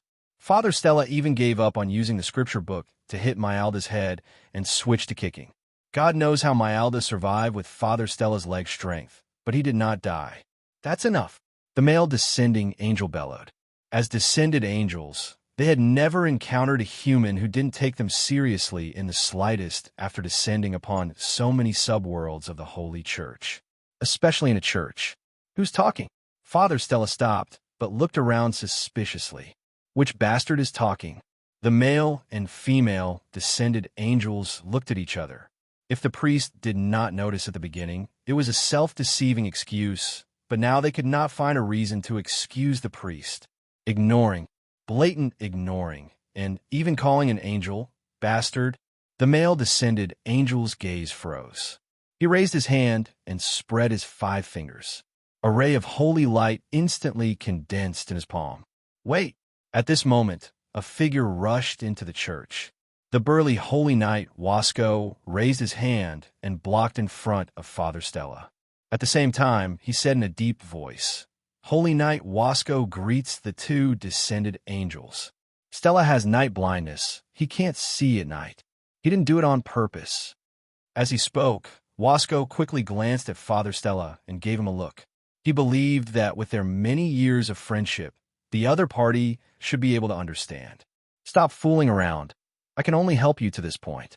These two are descended angels after all. Night blindness. Unexpectedly, Father Stella blinked and scolded. My eyes are fine. Wasco, I can see the breadcrumbs on your beard. You old bastard, you must have stolen my breakfast bread for tomorrow. You old bastard. Wasco was furious. He had received the news from the Holy Church that there would be 2 descending angels, but he did not expect them to arrive so quickly. While Wasco was shocked, he quickly thought about the purpose of the angels' arrival. Before he could think of anything, the angels had already arrived and encountered Stella. What was worse was that Stella's cheap mouth was merciless even in the face of a descending angel. Heresy. Heresy. This old bastard is simply a heresy. He really wanted to hammer this old bastard to death. Descending angel. Stella was ambushed by the Black Order during the day. His head was injured, and he's not in his right mind. Wasco gritted his teeth and said something that even he didn't believe. Unexpectedly, Father Stella looked at Wasco strangely. "I say, old bastard, who are you talking to? It's the middle of the night. Don't tell me you bumped into a ghost. This is the church, my territory. What kind of ghost dares to come here? Don't scare me." "Stella, that's enough." Wasco was lying at the moment. This guy was simply crazy. The two descending angels were hanging above the church with the special effects of the holy light. How could he not see them? Is there really nothing wrong with your head? Father Stella reached out and touched Wasco's forehead. He sighed and said, "Okay, I won't blame you for stealing my breakfast bread for tomorrow, since you let me peek at your sister bathing when we were young. I'll kill you, you evil creature." Wasco was furious and was about to draw his sword. But at this moment, the female descending angel shouted coldly, "Stop, Paladin Wasco. No matter what you say, he can't see us." Wasco's anger instantly stopped. He looked up at the two descending angels in surprise. He didn't see any angry expression on the two angels' faces. What he saw was a strange and meaningful expression. "Can't see? Can't see? What do you mean?" Wasco asked subconsciously. The male descending angel said indifferently, "Don't you understand? Father Stella has no faith in his heart. Everything about my Lord is illusory in his heart. How can a person without faith see the incarnation of faith? He has already eliminated our existence from his subconscious. So no matter what you say, he will only think that you are talking to yourself." "How can that be?" Wasco looked at Father Stella in surprise. The priest picked his nose and looked at Wasco with disgust. "Why are you looking at me? Your sister has been dead for so many years, and I was the one who scattered her ashes. Do you still want to take revenge?" "Stella, your faith?" Wasco didn't hear the priest's crazy words. He frowned and said, "What about your faith?" "Faith?" Father Stella frowned, then pointed at the cross on his body and said angrily, "Are you blind? Isn't this? Damn it, even your head is clamped." Wasco suddenly shivered and broke the cross on the priest's body. He looked down at the cross in his hand and suddenly felt a chill on his back. He saw that the back of the cross was actually engraved with densely packed words. Bastard, devil, liar, sinner. They were engraved all over the back of the cross. This is your faith?" Wasco seemed to be drained of energy and subconsciously took a few steps back. No wonder you're not affected by the fallen force field. No wonder. So, seeing this, the descended angel didn't plan to wait for Wasco to recover. The male descended angel waved his hand, and a holy light shot out, turning into a light rope and directly tied Father Stella up. "As a servant of the Lord, since you have betrayed to this extent, follow me back and accept your judgment." The male descended angel snorted coldly. Unexpectedly, Father Stella struggled with both hands, and the light rope that tied him up broke easily like a piece of paper. He shook his arms and looked around suspiciously. He shouted angrily, "Which bastard sneaked an attack on me?" The male descended angel was shocked. Although the light rope was not a consummate skill, it was not something that could be broken easily. You have some ability. No wonder you dare to ignore my faith." After the male descended angel snorted coldly, he shot out holy light again. This time, with both hands, two sections of the light rope tied Father Stella up again. Father Stella struggled slightly this time, but found that something was pulling him. He cursed angrily, then shook his fat body and broke the light rope again. Not only that, he also reached out and grabbed a section of the light rope, then pulled and swung it fiercely. Bang! An angel, a male descending angel, at this moment, was actually grabbed by Priest Strahl and thrown onto the floor of the church. Immediately, the floor cracked, and a human-shaped pit was smashed into it. Father Stella jumped up and pressed on a male descended angel. He raised his fist and smashed it down. "Don't think that I can't do anything just because you can turn invisible. So what if you are invisible? I also want the ability to turn invisible. F***ck. I don't have it. I'll beat you to death, you peeping Tom. I am not someone you can peep at. See if I don't beat you to death. Seeing Father Stella land punch after punch on the male descended angel. It was not known whether this priest really could not see or was pretending to not see. His punches were really merciless. Seeing her companion spitting out blood from Father Stella's punches and unable to resist, the female descended angel could not help but scream, "Blasphemer! You are a blasphemer!" Boom! Father Stella's last punch shook the entire church. He looked satisfied and stood up. While tidying his clothes, he looked at the dazed Wasco and shouted, "Old bastard! See if this invisible guy is dead or not. I still can't see. F***, this old act tough king. You can't see, and you almost beat him to death." Wasco wailed in his heart. What did he see? He just saw Stella violently beating up the descended angel, and even made the descended angel spit out blood. Crazy, crazy! He felt that it was not Stella who was crazy, but himself who was crazy. Heresy! I will purify you. The male descended angel, who could not get up, suddenly roared angrily. His body was burning with holy flames, and the heavy injuries on his body were healing at a speed visible to the naked eye. Other than his clothes being a little tattered, he became energetic in the blink of an eye. A beam of light shot up to the sky, instantly breaking through the invincibility of the church, and shot into the air. The air was trembling because of this descended angel's anger.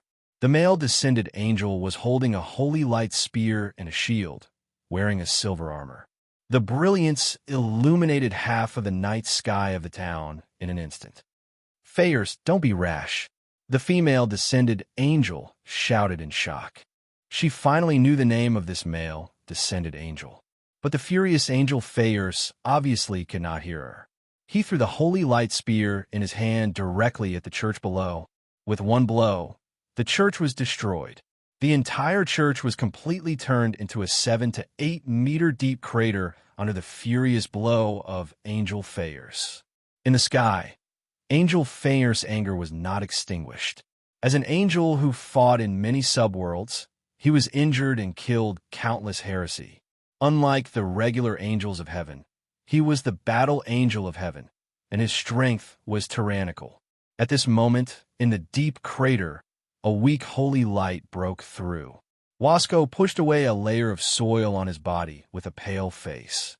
Below him were a few Paladin reserve candidates who had fallen to the ground. The moment before Angel Fayers attacked, Wasco used all his strength and rushed to the dormitory of the few reserve candidates. He held up the protection and barely blocked the power of the attack. The quality of your holy power is not bad. You have a bright future. Fayers glanced at Wasco in astonishment.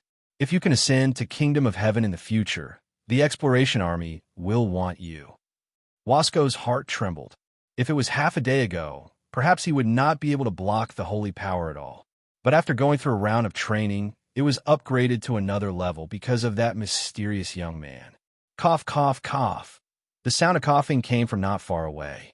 Father Stella crawled out covered in soil. Not only did the priest crawl out, he even pulled out Myrad, who had fainted from the kick. Seeing that Father Stella was fine, Wasco subconsciously heaved a sigh of relief, but then his heart tightened again. He knew Stella too well, especially when this old man was angry. When Father Stella was angry, he would not talk, but only stare. Destroying a church is like killing one's wife. Father Stella looked up at the sky. Enough, a few kilowatts incandescent lamp. I see you now. You offended me, and you still want to leave tonight? If I don't beat you up tonight, I won't eat meat tomorrow. Brother Tom, bite this bastard who destroyed your cat's nest to death. Brother Tom? Wasco was startled. The female angel was also startled at the same time. She remembered the cat that swallowed the holy light. At the same time, an ominous feeling began to spread in the hearts of the two angels. In the huge, deep pit soil, the moment this ominous feeling became the strongest in the hearts of the two angels, hundreds of huge tentacles like octopus limbs suddenly shot out. Fayers and the female descending angel were shocked. They immediately knew what they were facing the moment the giant tentacles appeared with an aura that was extremely familiar to them. Void! Primordial devil? Impossible. How can there be such a thing in the subworld? In shock and anger, they quickly cut off the tentacles that reached towards them. In the deep pit, Brother Tom had crawled out of the soil at some point. Those terrifying tentacles were spat out from Brother Tom's mouth. The two angels seemed to be terrified of the tentacles that Brother Tom spat out. At this moment, they were wandering in the air, battered and exhausted. Finally, Angel Fayer shouted, and the holy light on his body burst out, temporarily forcing back the hundreds of tentacles. Angel Fayer shouted, "Let's go." After saying that, Angel Fayers took the lead to flap his wings and flee. The female angel behind him also hurriedly followed behind, disappearing into the boundless night in the blink of an eye. The huge tentacles were now shrinking little by little, and finally retracted back into Brother Tom's mouth. It turned back into a harmless, fat, golden layer, and eagerly returned to Father Stella's feet and rubbed against it.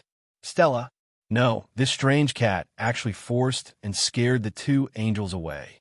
Wasco was momentarily absent-minded. If not for the fact that his faith had been tempered once, he was afraid that tonight's matter would be a huge blow to him. Wasco, did that invisible bastard run away? Father Stella asked unhappily. Gone. Gone. Wasco answered subconsciously.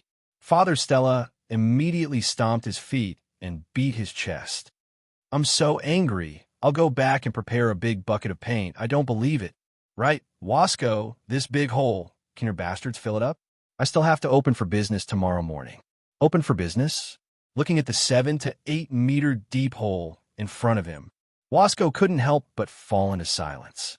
Does this old act tough king really think he's omnipotent? But, facing his childhood playmate from the same village, Holy Knight Wasco seemed to feel a more serious crisis of faith than the one during the day. This cat. What's the matter with it? Wasco took a deep breath and asked solemnly, And Stella, are we enemies now? Stella, why are you doing this? Don't you know who you've just dealt with? Doing? Doing what? Father Stella frowned, then snorted coldly, flicked his sleeves, and said, Humph. Stella, don't need to explain my actions to others. Chapter 16:10. The old man Wasco was panicking. But even if he was panicking, he couldn't express it directly.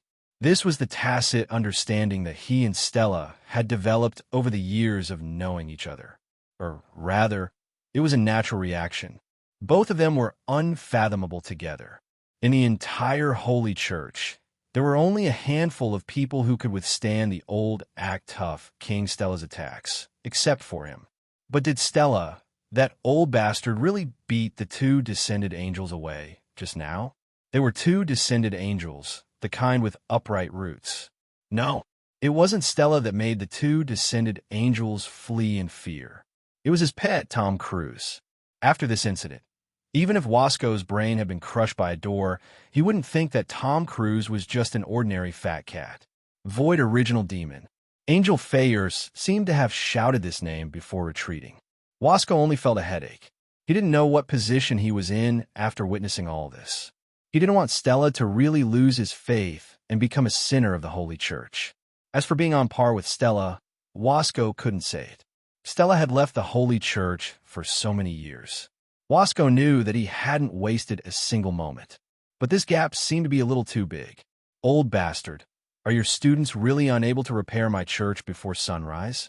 Just as the paladin Wasco was deep in thought, Father Stella had already dug out the half-broken cross on the roof of the church and stuck it directly into the ground. Are you really going to let me sit on the ground like this and discuss Bible stories with tomorrow's believers? What time was it? Don't bother me. Wasco roared. Tisk TSK. How impressive. Father Stella sneered. If I hadn't seduced the female battalion commander of the Paladin Battalion, accompanied her for 3 days and 3 nights, and arranged for you, would you have achieved what you have today? Bastard. Battalion Commander Karen is one of the few beauties in the Holy Church. How could she wrong an old bastard like you? Paladin Wasco's veins suddenly swelled. I knew you had a crush on Karen. Stella snorted and said, You blockhead. I've already drunk Karen's soup, and you're still kneeling and licking it like an idiot. If I don't beat you to death today, I, Wasco, will quit being a paladin." After saying that, the veteran paladin's body instantly expanded by 30%. He stepped forward and raised his fist towards Priest Strahl. The priest pulled up his sleeve and threw a left hook at Wasco's face. It was impolite not to reciprocate. Wasco also punched the priest in the stomach. The two spirited old men who were almost 200 years old punched each other in the pit. They didn't use holy power and just kept fighting. Until Tom Cruise, who was watching the fight, yawned and fell asleep on the ground. The sky was bright, and the two sat on the ground, panting. Father Stella wiped the sweat on his forehead and suddenly said, "Then don't be a paladin. The Holy Church really has no future." This was not the first time Father Strahl had said the same thing. Wasco did not answer, and only silently looked up at the night sky that was about to disappear. After a long time, when the morning star in the sky was about to disappear, Wasco slowly asked, "Stella, why did you give up your faith?" Father Stella lowered his head and was already snoring. Wasco knew he wouldn't get an answer. Even if he shook Stella awake and the two fought again, he still wouldn't get an answer. It was daybreak. Wasco silently carried the few unconscious paladin candidates, leaving only Father Stella sitting alone beside the crooked cross stuck in the ground. Only Tom Cruise was accompanying him. Oh, the bald Mayor Lotta still hadn't woken up. How fortunate! After they escaped from the church, they rushed out of the sea and stopped at a small island along the coast. The two descended angels. It's the Void original devil. I definitely didn't see wrongly. The moment they landed, Angel Fayers had a panicked expression. Jennifer, you saw it too. A female descended angel. The angel who finally had a name. Jennifer nodded silently, her expression solemn. Why would the Void original devil appear in a subworld? Fayers took a deep breath. With the characteristics of the Void original devil, even one would bring a terrible disaster to a subworld. The worlds should resist the invasion of the Void original devil. It's guarding against the invasion of the Void original devil all the time. How would I know? Jennifer smiled bitterly. That Void original devil seems to have been reared by that blasphemer. Not just you, even I. This is the first time I've seen a Void original devil that can be reared. It was indeed reared, and not controlled through violent means. This was obvious to both Angel Fayers and Angel Jennifer. It was precisely because they knew the difference between the two that the two angels were extremely shocked. That Void original devil seems to be just a baby. Fayers frowned. If it's a complete body, I'm afraid you and I would have to spend more effort to escape. Even if it's just a baby, Jennifer shook her head, but didn't want to say more. When the angels of the lower three levels of the heavenly kingdom encountered the Void original devil, it was like encountering heaven and earth. This could be seen from the time when the Transcendents attacked the heavenly kingdom to rescue Noah and released a large number of Void original devils, causing huge losses to the heavenly kingdom. The Void original devil was born with the ability to restrain angels. Only four-winged angels of the middle three levels and above had a strong resistance to the Void original devil. Even two-winged angels whose combat power was comparable to the middle three levels would be completely suppressed when encountering the Void original devil. Let's go. Fayers took a deep breath and flapped his wings, preparing to take off. This is a matter of great importance. Even more important than the matter of the holy relic and Stella becoming a blasphemer. We have to go back and inform Sir Hamalik. Okay. Angel Jennifer agreed immediately.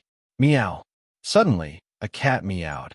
The two angels subconsciously looked in the direction of the meow and saw a black cat squatting on a rock on the small deserted island. This small deserted island was surrounded by the sea, and not a single blade of grass grew. Where did the black cat come from? And a cat? After experiencing the horror of Tom Cruise, the two angels immediately had a great reaction to the cat, as if they had been bitten by a snake. It's not the Void original devil. Angel Fayers sighed subconsciously, and then realized that he had panicked because of a cat. He couldn't help but feel annoyed and ashamed. The disadvantages of the descended angels were gradually exposed. Because they were born through carriers, they were easily influenced by the original personality of the carrier. For example, the young man Fayers had the highest compatibility rate with him, but he had the shortcoming of being easily angered. Humph! Fury rising in his heart. Angel Fayers waved his hand and shot out a holy light without thinking. He vaguely looked like he was venting his anger after being scared off by the void original Devil Tom Cruise. But the holy light was blocked. There seemed to be a mysterious force in front of the black cat that directly bounced the holy light away. The bounced holy light shot into the sea, and instantly there was a loud noise, waves, and splashes all over the sky. This attack was quite powerful. Jennifer frowned and glanced at Fayers. The side effects of Fayers' birth as a carrier seemed to be a little out of the ordinary. Sneaky fellow, come out. Angel Fayers suddenly became even angrier. His light wings suddenly emitted a dazzling light, illuminating the entire small deserted island in an instant. Not only was the black cat squatting on a rock not afraid, it even wiped its face a few times. The fury in Angel Fayers' eyes burned even brighter, but then a voice came again. Don't misunderstand, I haven't been hiding all this time. It's just that you didn't notice me. Who is it? Jennifer looked around in shock and anger. She even instantly condensed a cross, sword of holy light, in her hand. Here, looking in the direction of the voice, it was still on the rock where the mysterious black cat was, but this time there was an additional man wearing a black suit and a hat. He was sitting, and the black cat was in his arms, enjoying the petting and cooing. It seemed to be in a good mood. Who are you? Fayers shouted in a low voice. He quickly glanced at Jennifer.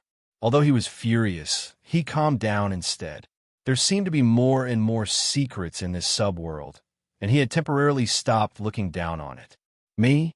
The man in the top hat raised his head slightly, but the brim of the hat still blocked half of his face, his fair face. I don't know who I am. They had already encountered the crazy Father Stella, and now there was a mysterious man who pretended to be crazy. After several setbacks, Angel Fayers took a deep breath and said calmly, Since you don't know, let me tell you, you are a sinner, and you need to be purified by the holy light. Just in time, the mysterious man suddenly smiled. I'm here to ask the two of you to lend me some holy light. What? Angel Jennifer was stunned, and then a great sense of crisis struck her heart. Almost without thinking, she blurted out, Danger! Too late. It was too fast for them to react. A shadow had already wrapped around their bodies and pulled them down from the air. No matter how they urged their holy power, they could not break free from this strange shadow. This shadow was even crazily devouring the holy power that they burst out. A little more. The mysterious man stood up at this time. You have more than this level of holy power. If it's just this, it's not up to my expectations. They indeed had more than this level of holy power, but in the subworld, they could also exert it to this extent. Although the subworld 003 was relatively mild, it was not without suppression. Burst out again? That would require them to harm their origin. But this shadow could not break free. The great fear reminded the two angels of the horror of the endless space and time in the crevice of the dimension. They almost wanted to break away from their respective birth carriers at the same time. Even if they were directly ejected from this subworld and exposed to the unknown area of the crevice, at least there was a glimmer of hope. Can't break away. Angel Fayers was shocked. This shadow could not help but continuously devour its holy power, and even completely suppress it on the carrier. Too little. The mysterious young man shook his head. With a wave of his hand, the shadow that wrapped around Angel Fayers directly shrank. Jennifer only heard a shrill scream from Fayers. Then she saw the young man who had become a dried corpse. Fayers' aura had completely disappeared. Even the life force that the young man who was supposed to be the carrier had completely disappeared at this moment. Powerhouse of the Void, we have no intention of offending you. Angel Jennifer's head was numb at this time. This was an instinctive reaction from her carrier. This mysterious man might be a powerful life trapped in one of the crevices in this subworld, The heavenly kingdom was usually mobilized by an army, but these powerful life forms were all alone. The void, the mysterious man, shook his head. I haven't been to that place yet, and I don't want to go. You can go. I've left you some strength to go back. The shadow instantly faded from Jennifer's body. She looked at this scene in shock and doubt. Do you want to know the secret of this world? The mysterious man in the formal attire smiled at this time.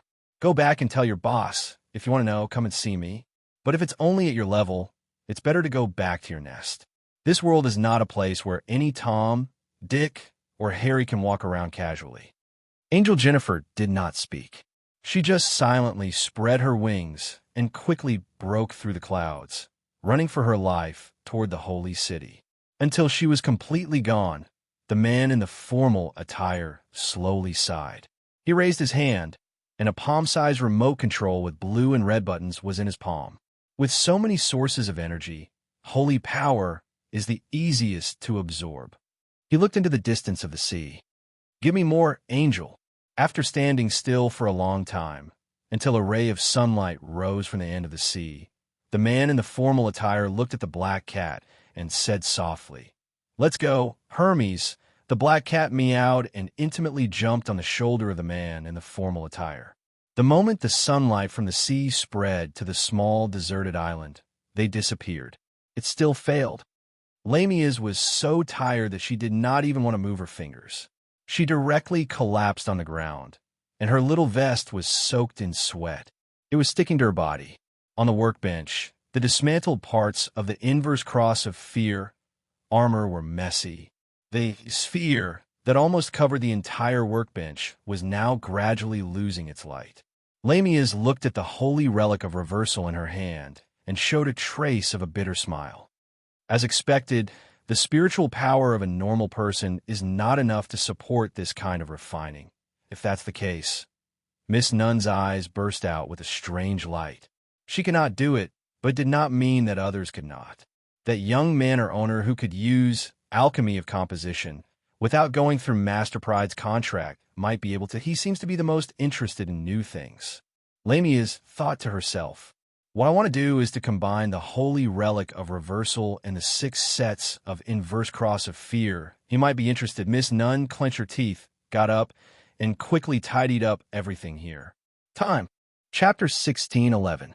After a night of hard work, the nun was unaware of the many things that had happened in the outside world.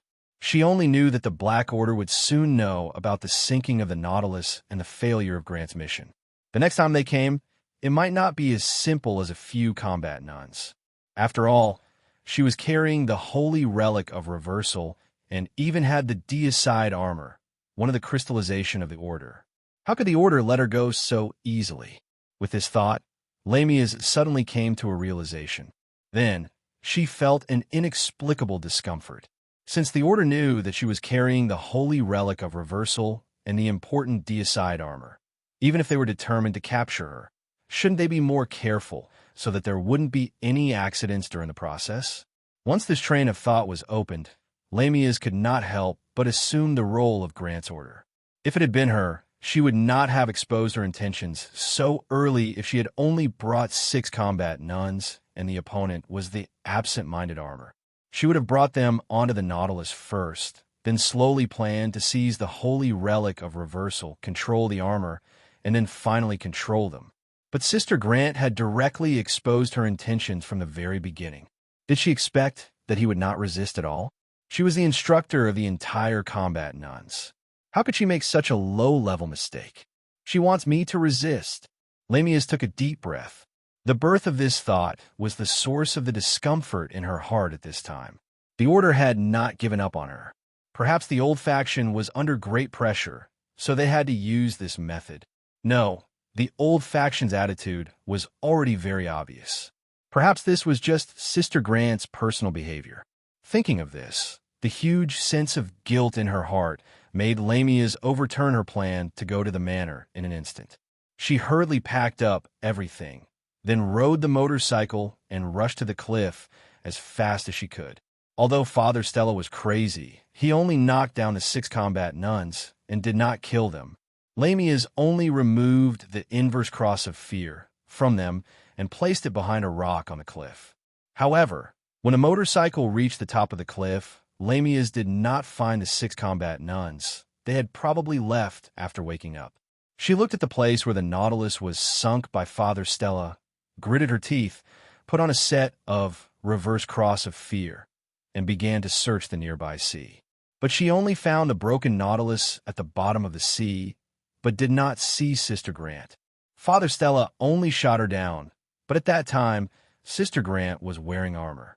Even if she sank to the bottom of the sea, fish could not bite through the armor's defense. Even if she was dead, her body should still be there. Lamias was slightly relieved that she didn't find Sister Grant. When she was about to return and make a long-term plan, she found a cave covered by reefs at the bottom of the cliff. She subconsciously flew into the cave, but found nothing. Shaking her head, Lamias really didn't know how Sister Grant was doing now. I can only remember this favor, but I will never go back to the convent now. Having made up her mind, Lamias temporarily put aside these distracting thoughts and went to the mysterious manor on the outskirts. How long would it take to cross the sea, the territories of several inland countries, and finally return to the Holy City? Angel Jennifer did not even have time to calculate this. Because her remaining power was about to disappear, the mysterious man in the suit had already touched her origin by seizing her power.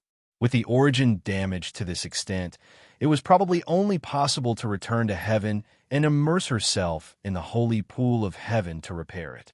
Fortunately, before Angel Jennifer's power was about to sink to the bottom, she successfully returned to the four-winged Angel Hamalel's side. At this time, Angel Hamalel was in a meeting with 2 other angels and the Pope of the Holy Church. A total of 5 angels descended this time, with Hamalel as the leader. As for the other 4 angels, including Jennifer, they were all 2-winged angels of the lower 3 levels, but their standing was not inferior to the lowest level angels of the middle 3 levels. They were the elites of the exploration corps of heaven. But just as Angel Jennifer arrived, her body rushed in through the window and then fell on the floor of the room. After that, a faint ball of light floated out of the female's body. The light was so weak that it seemed like it would be extinguished at any time. The Pope was shocked. Lord Hamalel, this is? At this time, Lord Hamalel's face was terrifyingly dark. He reached out and took the faint ball of light in his palm, then closed his eyes. After a while, Angel Hamalel opened his eyes, which were filled with anger. The 2 angels were already impatient at this time. Seeing Hamalel open his eyes, they hurried forward. Hamalel waved his hand and sank the origin representing Angel Jennifer into his body. Then he said in a deep voice, "They were in trouble, and Fayers did not come back. Jennifer has used her last consciousness to tell me what happened. Don't worry, after returning, I will apply to send Jennifer's origin into the holy pool to be repaired. It's a pity that Fayers will not come back again." Fayers and Jennifer went out to bring back the holy relic. What kind of terrifying enemy did they encounter? Another male angel said with an ugly expression at this time. Fells was defeated, and Jennifer desperately returned. This matter had already sounded a dangerous alarm for the descending angels. This subworld had a terrifying opponent that could threaten or even kill them. A mysterious man. Hamalel already knew what happened when he shared Jennifer's spiritual sense. After that, Angel Hamalel looked at the Pope and said coldly, "I didn't expect that the former warden of the Godly Might prison had fallen to become a terrifying blasphemer. To be able to cultivate heretics of this level, you are really good as the Pope." Before the matter of Fayers and Angel Jennifer was clear, the 2 angels were instantly alarmed by Lord Hamalel's words. They naturally knew what blasphemers were. They were a group of terrifying heretics who had no faith at all and denied the existence of faith from the bottom of their hearts. They were even immune to holy power attacks. Being immune to holy power was equivalent to being immune to most angel attacks. To deal with such blasphemers, they could only rely on physical attacks. Blasphemers could be said to be the most difficult to deal with among the many heretics. What? The Pope's expression changed slightly at this moment. Stella is a blasphemer? That's impossible. 30 years ago, Stella's holy power was comparable to the group of century-old ascetics in the Holy Church's forbidden area. The purity of his holy power is even incomparable to that of the petitioners. How can he be a blasphemer? Humph. Lord Hamilel snorted coldly. So, you're saying that the information Angel Jennifer desperately brought back is wrong, right? No. The Pope shook his head and lowered his head. I just feel that there is something suspicious. Lord Hamilel, can you give me some time to investigate thoroughly? No need. Lord Hamilel waved his hand and said in a deep voice, blasphemers must be eliminated as soon as they are discovered. Blasphemers are like a plague. They can infect others at the fastest speed. I absolutely cannot allow the source of this disaster to develop freely outside. Paladin Wasco should still be here at this time. Please allow me to contact him and ask clearly, the Pope said carefully. I already said, no need.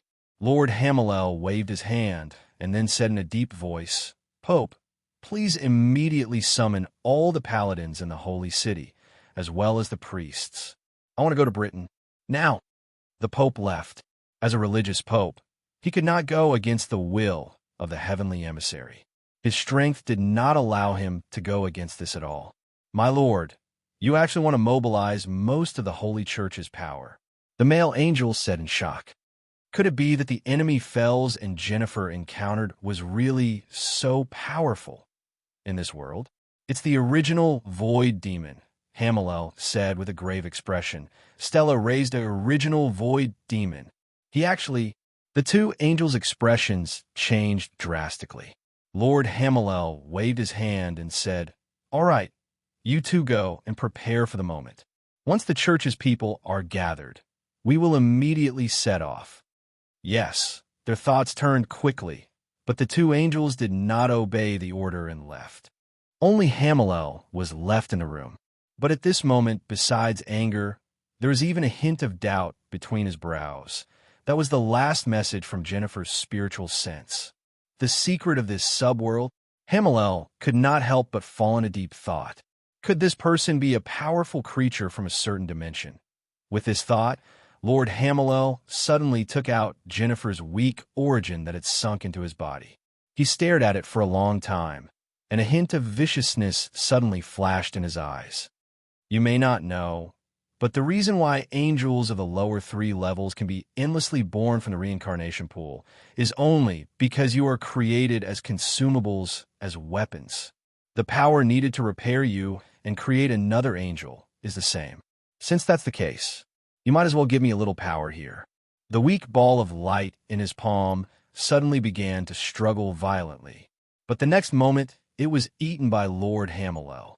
After dawn, the warm sunlight began to dispel the chill that had been brewing in the town all night.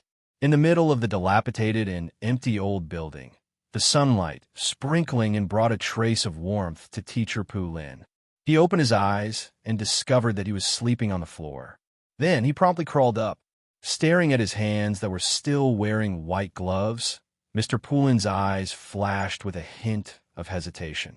He hesitated for a moment, but in the end, he slowly took off half of the white gloves. The power of death instantly spread out at this moment, and a bird that had stayed outside the window instantly fell downstairs. Mr. Poulin had to put on the gloves again. I actually made it through this time. Teacher Poulin wrinkled his eyebrows.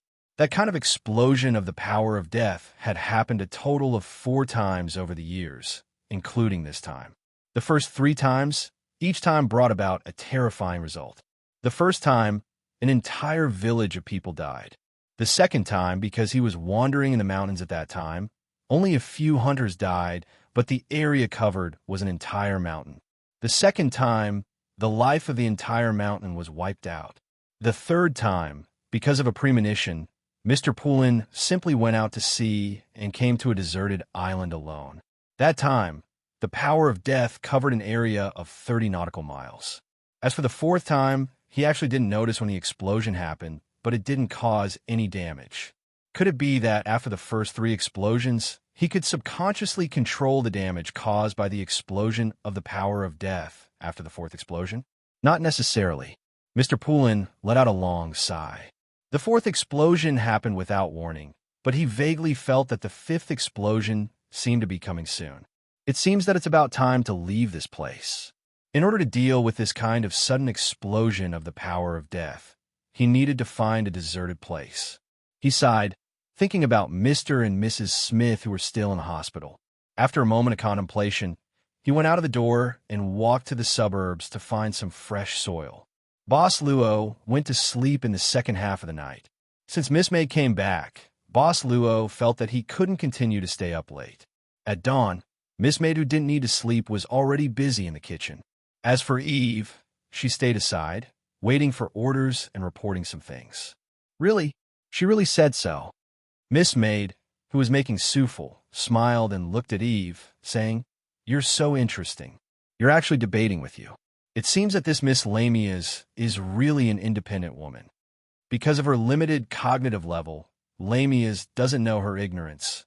Eve shook her head, judging from the female named Lamia's threat level. "It's 0. Miss Maid, who was shaking the spoon, suddenly stopped, saying indifferently, "You're really a busybody." But Eve said, "I have the obligation to eliminate the threats around my creator." Miss Maid said expressionlessly, "I don't remember writing a similar program for you." Eve said seriously, "But my creator gave me the ability to learn. As a servant, I have the obligation to solve problems for my creator. My master was born in Huaxia, so I learn a lot of history of Huaxia. Recently, I've been studying the skills of harem intrigue. My creator, please rest assured." Miss Maid's hand stopped once again. The souffle in the frying pan was broken. I fail. Chapter 16:12. Since it was broken, it was better to throw it away. Miss Maid, who had always been a perfectionist, threw away the breakfast without hesitation and prepared a new set of ingredients. She planned to make another half an hour later. So, what was Miss Maid going to do in the next half an hour? She planned to reboot Eve and do a core inspection. Eve's progress was a little too fast, and it had exceeded her expectations by about 10%. Perhaps it was affected by the explosive information from the outside world. But it was beyond the estimation, and the reason must be found. As a qualified maid, how could she serve her master with a defective product? Eve didn't resist and followed all the orders of the creator from the core level. In the room, Eve undid the buttons on the clothes one by one, then the front button underwear. A straight crack began to appear on the artificial skin, and then the breastplate of Eve, as a bionic machine, slowly opened to both sides, and a spherical core was slowly sent out. After connecting the data cable, Miss Maid began a series of checks. Eve didn't even ask why the creator wanted to test her core. She just sat quietly on the chair. If it wasn't for the fact that her body was split open, she would have looked like a quiet beauty from the back. There was no problem. A trace of doubt flashed in Miss Maid's eyes. Because there was no problem, she felt doubtful. Maybe she was actually a suspicious person. Eve was made before Adam. Eve had an abnormal evolution, and then it was directly reformatted by Miss Maid, and then it was directly sealed in Miss Maid's private laboratory. Was it really because it absorbed too much junk information on the internet? Miss Maid saw that it was almost time, and her fingers started to tap on the keyboard. She re-entered a few new small instructions in the core of Eve. For example, as a lady, what should she do and what shouldn't she do? Palace strife was impossible. There would never be a palace strife because there was no harem. To serve the master, one must be sincere and sincere, but one must not mix in other unnecessary emotions. Miss Maid, who hadn't typed in code for a long time, couldn't stop typing. Her fingers didn't stop until she expanded the number of commands to 108. Then, she sent the core back into Eve's body with satisfaction. She pressed the restart button. After waking up, Eve became more gentle and beautiful, and its words and deeds could be called a model of a lady. Miss Maid had many hobbies to kill time in her spare time, and she also liked to design some things. Her creative desire was actually different from ordinary people. She looked at the restarted Eve with satisfaction and smiled. "When you're completely perfect, I will take a part of you and re-implant it into the core of Adam. so that you will no longer be lonely. Many years ago, or in the distant time and space, there was a great voice had said similar words to a man named Adam. Go to work. Okay. Seeing Eve leave, Miss Maid packed up the things in her hands. She suddenly thought that she should also take some time to check Adam, because Adam didn't have any abnormalities. The core check of Adam didn't seem to be as frequent as before. But Adam was temporarily working as a temporary administrator of the third server in another subworld. The master was about to wake up, so he couldn't leave during the time when the master woke up. Probably, he had to wait for the next master to fall asleep. Oh, the breakfast had to be remade. It was a very traditional English breakfast, staple food, non-staple food, bread, and hand-brewed coffee. But Boss Luo smelled a fragrance that was about to disperse. It seemed to be the taste of souffle. Of course, Boss Luo wasn't picky about food. Eve took advantage of this time to send a copy of today's newspaper. Boss Luo felt that Eve seemed to be a little different from yesterday. He glanced at the servant girl thoughtfully and didn't feel dissatisfied at all. Eve was still the same Eve, and there was no soul light. Therefore, no matter how it was adjusted, it didn't seem to be a big problem. What do you think will happen if we hold a wedding for Adam and Eve? Boss Luo suddenly said with his imagination running wild. Miss Maid blinked as if to say, I haven't had a wedding yet. They don't have feelings for each other yet? That's true. Boss Luo smiled casually and said it was just a joke. Then he said, what do you think of the problem we talked about last night? It referred to the problem of combining the artificial soul technology of a destroyed subworld and the new structural alchemy technology of Boss Luo. In fact, it was like this. Many customers' needs were very tricky. Most of them coveted for convenience and fulfilled through the altar, but in this way, Boss Luo had to first buy from the altar and then sacrifice through the transaction fee to earn the difference. But if Boss Luo, as the store manager, could fulfill the customer's needs without using the altar, of course, he would make a pure profit by going out to sacrifice. Luochio gradually had his own calculations. For now, he only saw the benefits of increasing the time, and there were no disadvantages. It's feasible, Miss Maid nodded, but it needs a lot of data and experimental support. We need time to do research and the integration of the two technologies. Miss Maid also put aside the altar's ability and began to discuss this matter. She had learned a lot, and many of them had reached the advanced field. But no matter how good Miss Maid's ability was, she was just a maid in charge of daily life in the previous world. Her ability was not fully utilized, or it could be said that the previous world chose the trade model of large quantities and was not in the mood to do research on her own. The purpose of the integration of the two technologies was to create real life. But in fact, the creation technology of the artificial soul was enough to meet the requirements. The artificial soul only needed a carrier to be called a life. Therefore, the ordinary cloning technology could also do it. As for the human body, it seemed to be useless, but if it was not as simple as creating a life, but a further step to create a designated individual, there would be such a trade, resurrection. Create an artificial soul that was the same as the original one, create a body that was the same as the original one, and then resurrect into the original one. I moved your laboratory here. Boss Luo smiled and said, the basement of the manor has been opened up, and it is enough just now. There was no change in the manor just now, but now the servant girl's private laboratory had been embedded out of thin air. The results in the future were likely to save a lot of expenses. Therefore, Boss Luo made the initial investment with a wave of his hand. At this time, Eve came back and said that Lamia's was standing outside the manor. Miss Maid seemed to have guessed that this nun would come, so she was not too surprised.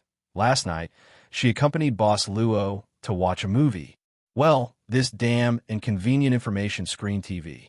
Lamia's failed 17 times, which was naturally recorded by Miss Maid in her heart.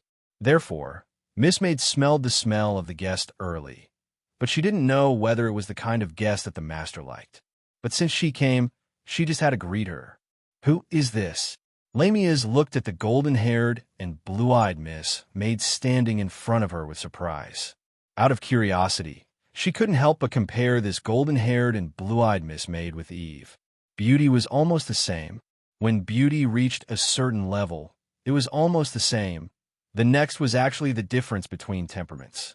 Then what was the temperament of Miss Maid? Lamia's didn't want to say, but instinctively seemed to feel a kind of danger approaching. In addition, did this young manor owner have a hobby of collecting beautiful maids? Yi, Miss Maid didn't hesitate to answer the question, and introduced herself with a sweet smile. I'm the head maid of the master. Head maid was actually a title that Miss Maid added herself. Lamia's was suddenly afraid of the three words head maid. This young manor owner really had a hobby of collecting beautiful maids. It was true. But Miss Maid didn't say anything after introducing herself, and just stood quietly behind Boss Luo. Lamia's always felt that she saw a huge, evil ghost with horrible eyes behind Miss Maid, and couldn't help but feel scared. In order to hide her feelings, she had to pick up the teacup, but the horrible bitter taste stimulated her taste buds, making her have an impulse to vomit. What kind of tea is this? She asked subconsciously. The servant girl concisely said, tea soup. It's a tea ceremony from Japan. Miss Nun, who secretly blacklisted this kind of tea ceremony in her heart, put down the cup, rearranged her sitting posture, and then slowly said, Today, I came here mainly for two things. Please say. Boss Luo glanced at Miss Maid, and also said concisely. Lamia's said seriously. First of all, I'm very grateful for your help yesterday. Although the result was not satisfactory, the problem was me. So, in order to express my gratitude, please accept this gift. She moved a leather case with a whole set of inverse cross of fear, armor to the table, and pushed it out. This is? Luaccio looked at Miss Nun of the Black Order with surprise, and then he considered whether to accept this gift or not. Armor, inverse cross of fear. Lamia said slowly. It's just a generic model based on the god-slaying armor. Although it's a mass-produced model, it has retained more than 50% of the technology of the god-slaying armor. Except for most important core, it's actually more practical than the god-slaying armor. Originally, I planned to give the god-slaying armor as a gift, but it was destroyed by Father Stella yesterday, so the inverse cross of fear is the only thing I can take out now. It's a small token of my appreciation. So, it was as if she did not say anything.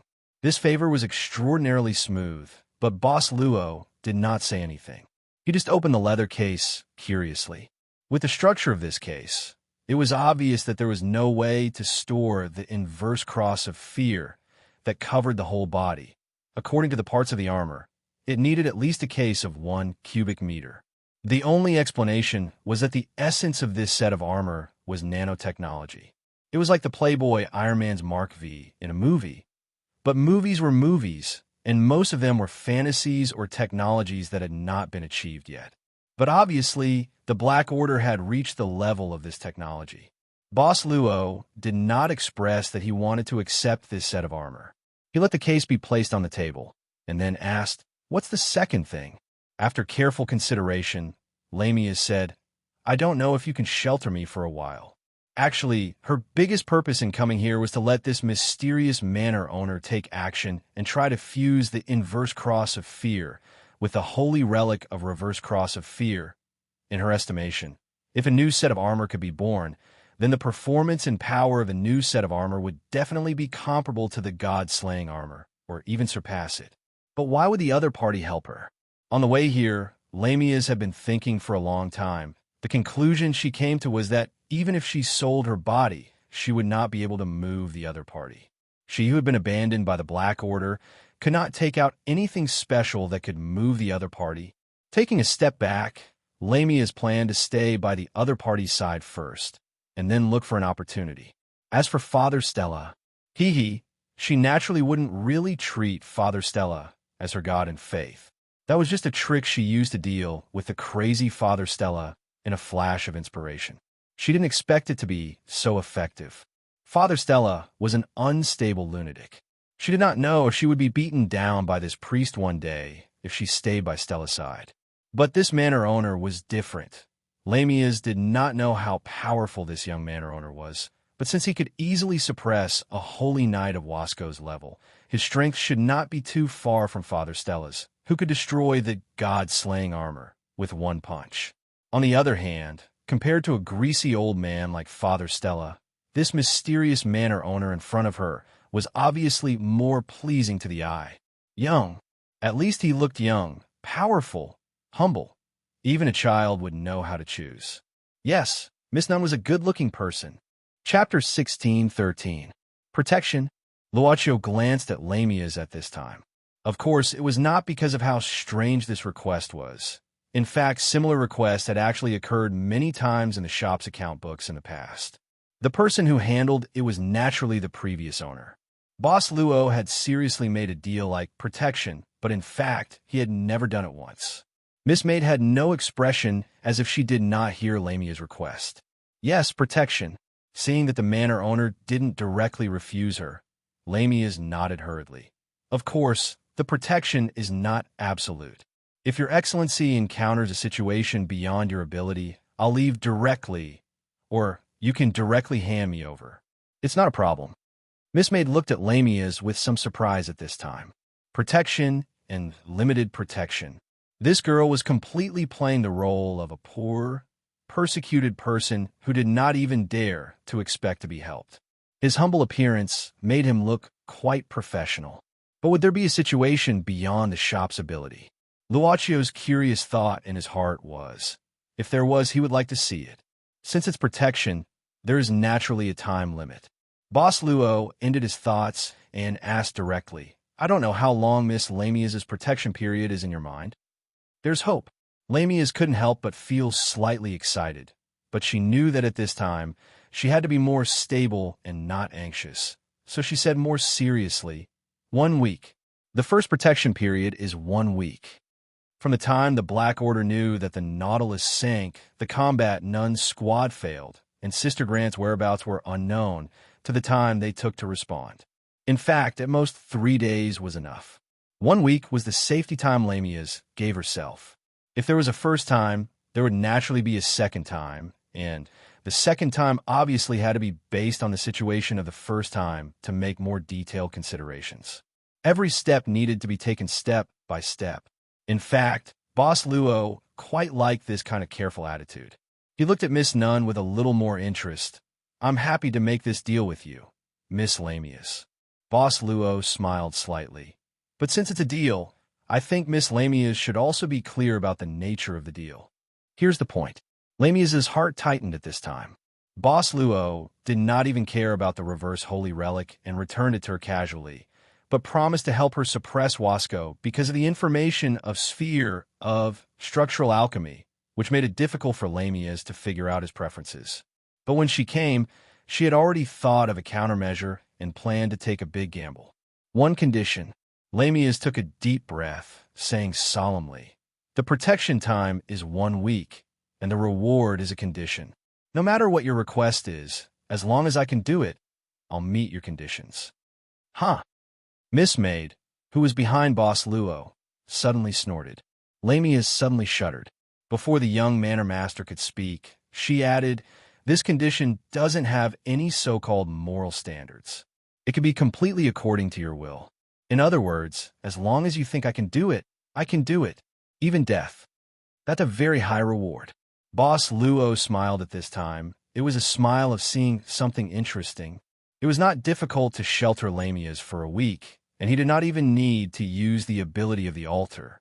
In fact, Miss Maid was enough to shelter Lamias for a week. If Miss Maid could not do it, Boss Luo would probably be able to do it. In the worst case, he could use the Ark of the Covenant to forcibly awaken the powerful Black Soul envoys who were on vacation. For example, the Ninth Beginning, who was in the Transcendence camp, but not necessarily in the shop. The usage of the Black Soul envoys was not only to attract customers, to increase sales, or to be a bill collector, but also to be a high-level fighter. You agreed? Lamias couldn't help but ask.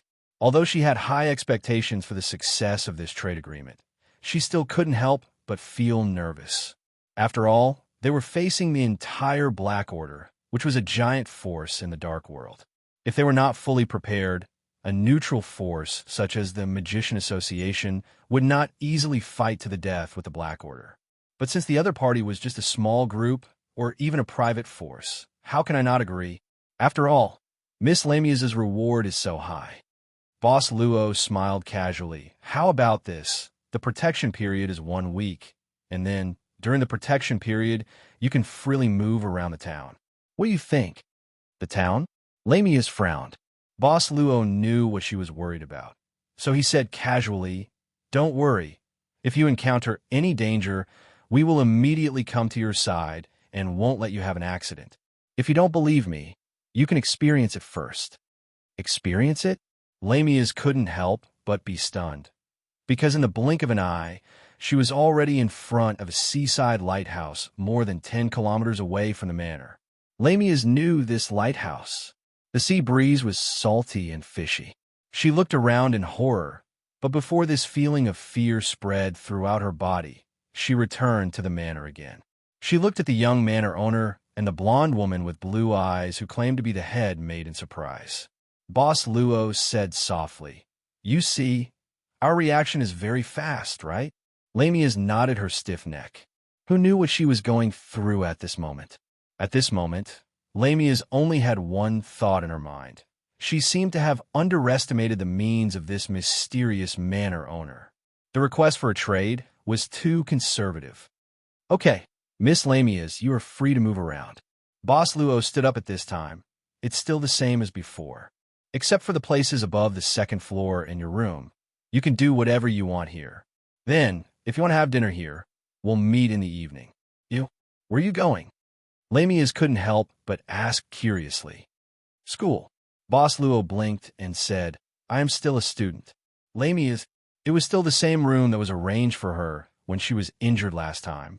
Eve led the way, and now Eve was standing beside her. "Xiaohua, is your master really still a student?" Lamia's was still in a state of shock. Coincidentally, she was also a tutor in the physics department of that university, but she was the kind that often skipped work. "Since my master is studying, of course, he is a student." Eve looked indifferent. Lamia's didn't get any more useful information from this answer. She slightly frowned and suddenly remembered a question. "Oh right, Eve, I still don't know what your master's name is. Sorry, I forgot to ask him directly." In fact, she didn't forget, but she deliberately left this question for Eve. Eve thought for a while and said, "Since my master didn't tell you, as a servant, I naturally don't have the right to overstep my boundaries. I'm sorry, I can't fulfill your request. So, what else do you need, Miss Lamia's?" He felt that after not seeing her for a day, Eve suddenly changed from a cold maid to a cold old nanny who taught young girls how to be maids. Lamia's helplessly shook her head. "I want to rest." "Go ahead."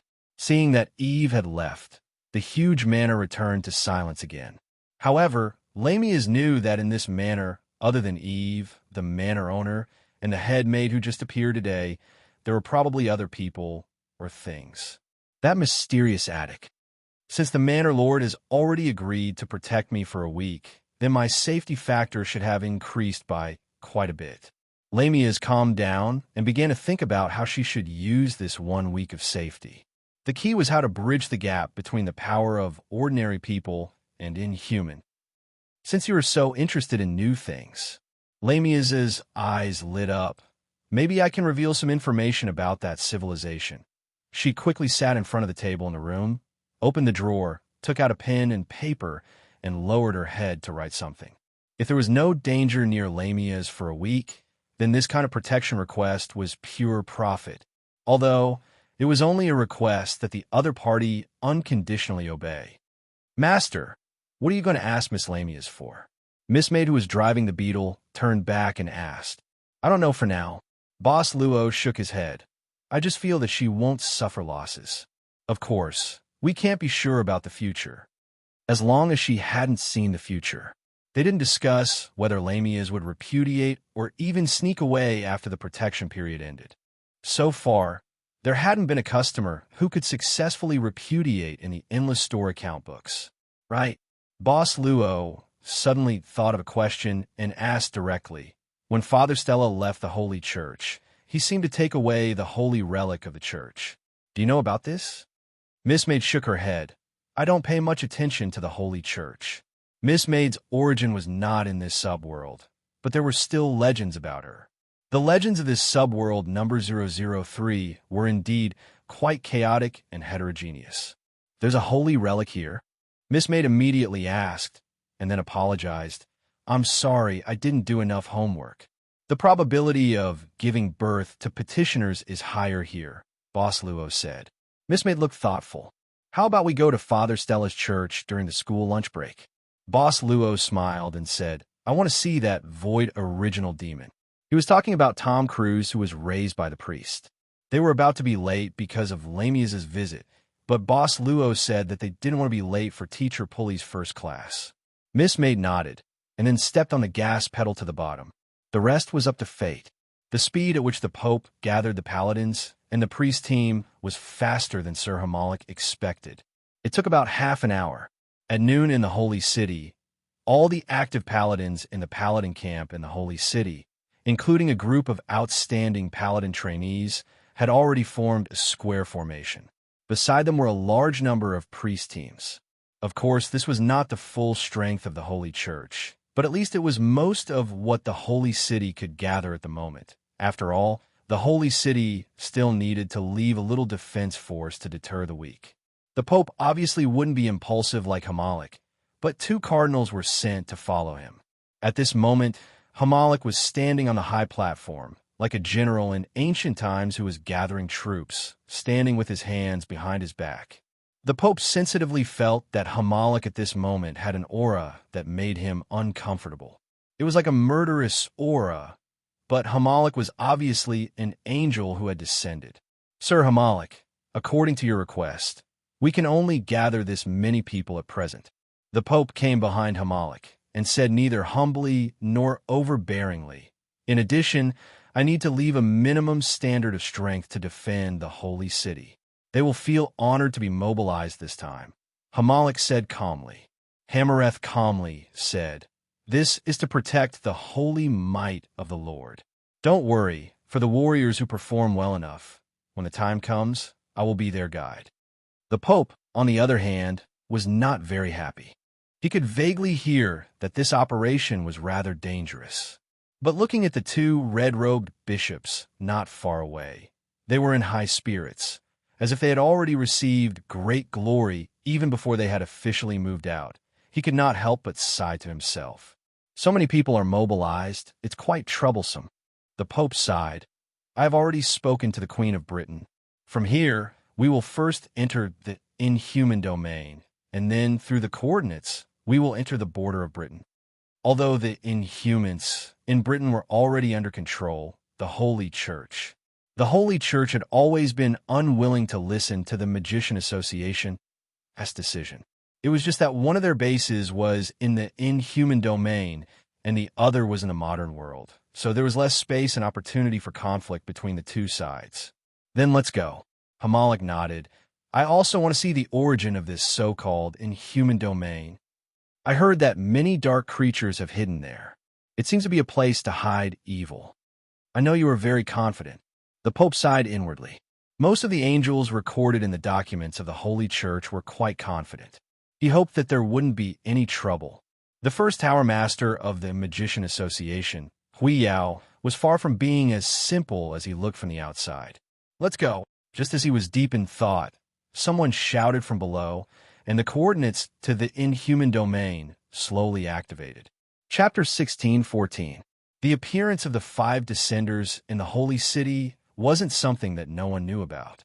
On the contrary, there were quite a number of people who knew about it. For example, the Red Coat of the Corps, the camp commander of the Holy Knight Battalion, the captain of the priest squad, and the current Holy Knights. The news that the Angel of Descent had cleared out most of the black religious congregation strongholds in Euroland in a single night would probably spread throughout the non-human circles in Euroland before long. As for how the various inhuman groups in Europe would view the appearance of the angels in the Holy Church, it was still unknown. Anyway, compared to the Inhumans and the dark creatures, the Holy Church belonged to the type that had people above them. After all, there have been several instances of angels descending in history. This was also why the dark creatures were willing to pay a high price to move into the inhuman domain. Facing the unfathomable power of the Saint Church, only the Magician Association could rely on the uniqueness of the inhuman domain to contend against them. Inhuman domain, the headquarters of the Magician Association, the first tower. The true body of the Tower of Radiance was still in seclusion, but the projection he left behind was constantly dealing with the chores in the inhuman domain and teaching the vampire girl why Elizabeth. This seems to be the frequency of the Holy Church's coordinates being activated. In the first tower, the moment the Holy Church in the present world activated the coordinates, the Tower of Radiance, who had the authority to operate the entire inhuman domain, knew about it immediately. Besides that, there was also the internal information of the association regarding the present world in the past 2 days. The Black Order's strongholds in Europe were wiped out overnight. The Holy Church suspected that an angel had descended. The authenticity of this was yet to be verified. When Hammerin and the other two-winged angels stepped into the inhuman domain, the Tower of Radiance knew that this information did not need any verification. Even though it was only the projection of the Tower of Radiance, it had the same thought process as the Tower of Radiance. Most of the time, it was more rational. At the same time, another set of coordinates was activated. The coordinates to Britain. The projection of the Tower of Radiance fell into deep thought. At the same time, a large amount of information began to enter its consciousness. It quickly calculated. It seems that they intend to use the inhuman domain as a springboard to enter the land of Britain directly. There are so many paladins, priests, and even angels. Could it be that they intend to declare war on Britain? The possibility of war was very small. But even if the possibility was small, once war broke out, with the current state of Britain, they would not be able to resist at all, unless Farrell had a conscience and went back to rescue them. Speaking of Farrell, the Radiance Tower Master had a headache over this matter.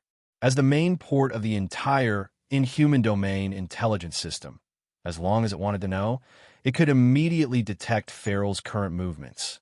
Farrell had entered the inhuman domain when the Radiance Tower Master was dealing with the matter of the golden dragon, Fafnir, going berserk in the territory of the 13 vampire clans. After that, many things happened one after another. Currently, the Magician Association was actively preparing for the Michael Association. Since Farrell did not cause any trouble in the inhuman domain and only wandered around, looking for traces of his allies from the war 100 years ago, the Radiance Tower Master simply let it be. After all, Farrell had crossed the prison of Britain, not the Magician Association. With this thought, the projection of the Radiance Tower Master suddenly revealed a strange expression. It had not paid attention to Farrell's movements for a few days. At this moment, as soon as this thought appeared, it had already locked onto Farrell's current position in the inhuman domain. And this position was the exclusive location for the Holy Church to enter the inhuman domain. "Teacher, can I come in?" At this moment, Elizabeth's timid voice came from outside. It was time to teach Elizabeth every day. Elizabeth, the projection that had tens of thousands of thoughts per second thought for a moment, and suddenly said, "You have been learning for a while. You must know that cultivation requires a combination of movement and stillness. Today, I will take you out for a walk." The vampire girl stood outside the door and expressed that she was under a lot of pressure. In fact, she was very otaku. When it was not necessary, she was not willing to leave the room. Now, she was not willing to leave the library of the Tower Master. She still had not finished reading the 103,000 books. Where are we going?" "You will know when we get there." The projection said indifferently, "Now come to my side." A spell formation slowly opened under the projection's feet. This was a spell formation that allowed one to freely jump through space in the inhuman domain. Inhuman domain, beside the stream in a valley, a few people were making a fire and roasting game. The unknown animal was hunted by Black Dragon Ajuin. Its body was the size of a small car. The soul, which, Miss Ji-Lien, looked at the huge mountain of meat in front of her with despair. God knows how long this thing would take to be cooked. So, Miss Ji-Lien silently picked up a wild apple and started to eat. Miss Jillian, this is for you. It was a dry food from the granddaughter of the sword saint, Leia. It was a very famous elven food in the inhuman domain. Of course, whether elves still existed in the inhuman domain had always been a mystery. At the same time, it was also something that the explorers in the inhuman domain were very keen to find. As for this elven food, it was actually something that some chefs recreated according to ancient records. Leia bought it on the way. This slightly overweight granddaughter of the sword saint seemed to have a preference for snacks. No, I don't want to get fat. Miss Jillian naturally wanted to say this out loud. If Mr. Black Dragon, who was roasting game at the side, did not cast a malicious look at the flower, Miss Jillian politely took it. Should I send some to Mr. Farrell? Leia asked carefully. Jillian subconsciously glanced at Farrell. He was sitting alone by the stream, looking at the flowing stream in a daze. Miss Jillian shook her head. She was not in the mood to care if this old guy was hungry. If you want to send it over yourself.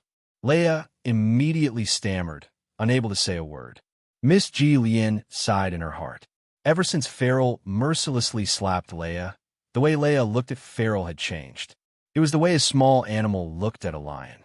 Leave it. If this old guy is hungry, he will eat it himself. Miss Jillian smiled and said, doesn't know how to write the word polite. Leia silently put the food aside.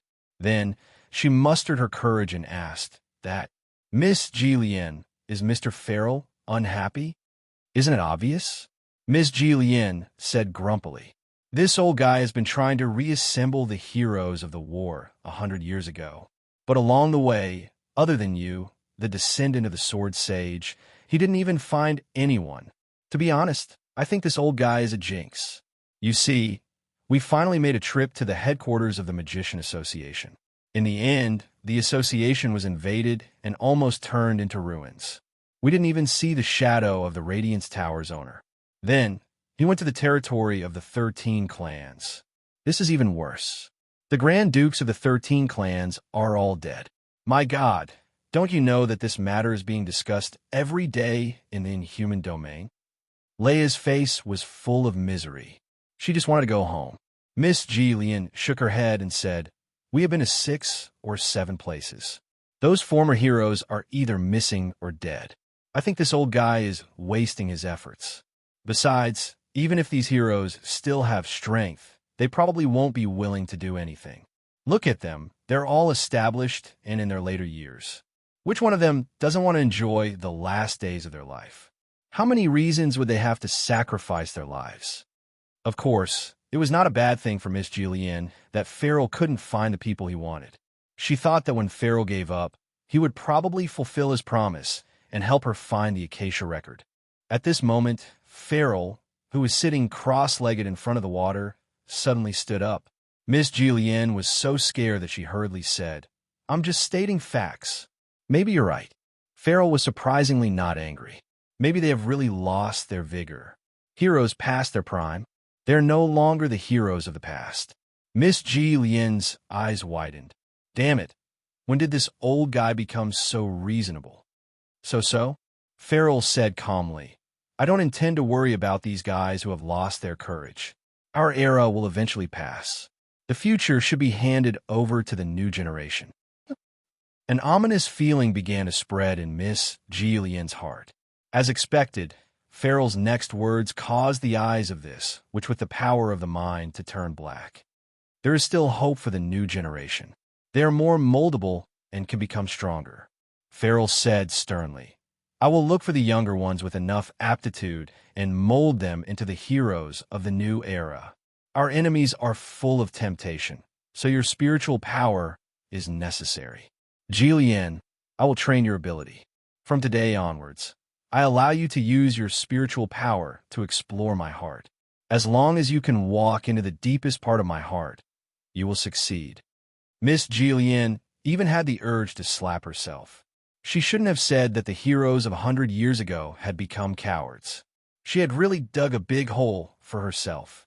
It's over, this old guy's going too far. At this moment, Farrell suddenly frowned. His gaze was cast towards a monastery not far away. It was a monastery that was mostly covered by trees in the woodland by the stream. Miss Jillian didn't know what had happened, but she vaguely felt that something was wrong. However, Black Dragon, who was roasting meat, suddenly soared into the sky and stared in the direction of the monastery.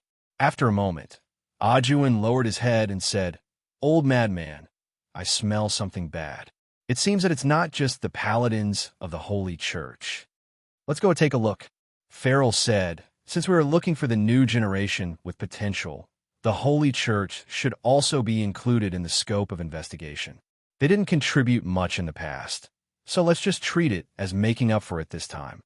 Looking at Farrell's back that was already walking towards the monastery, Miss Julien's heart was filled with countless knots. Was this old guy planning to provoke the Holy Church? Miss Julien's scalp tingled. She had already provoked the entire Knight organization in Britain.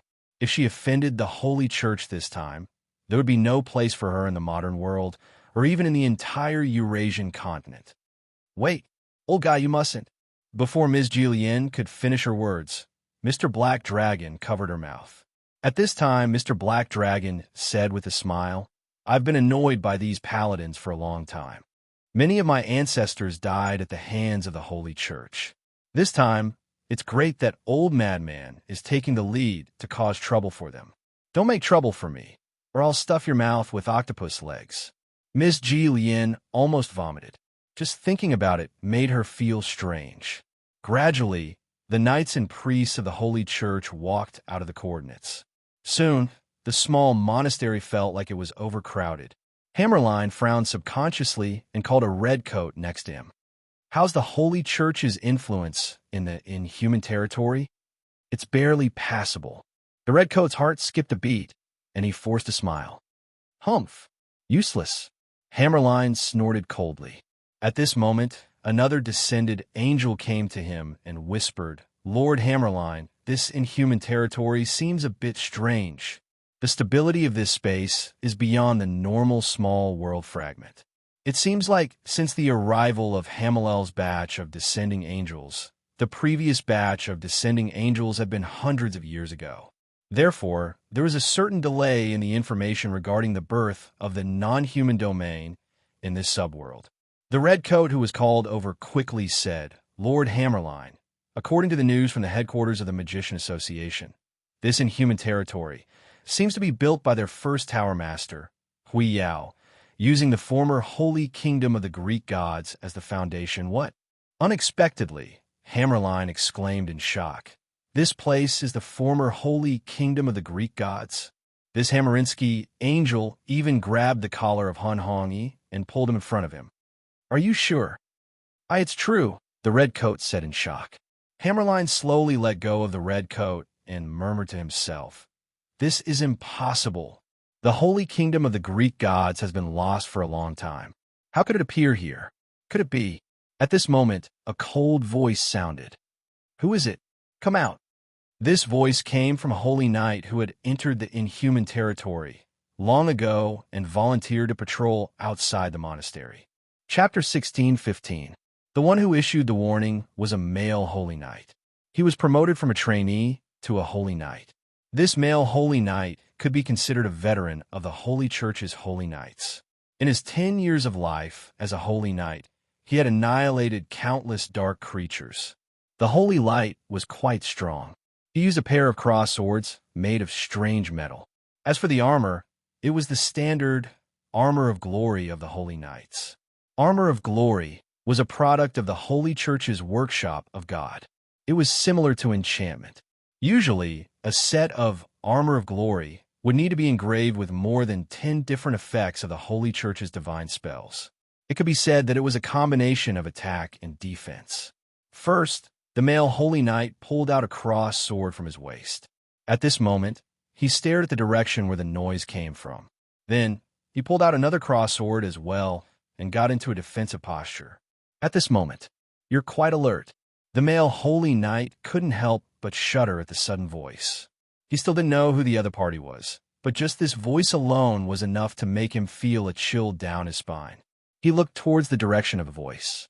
In the forest, a man wearing a wrinkled, white, casual suit slowly walked out. He was empty-handed, and his steps were casual. He looked like an ordinary person. But how could he meet an ordinary person in the inhuman domain?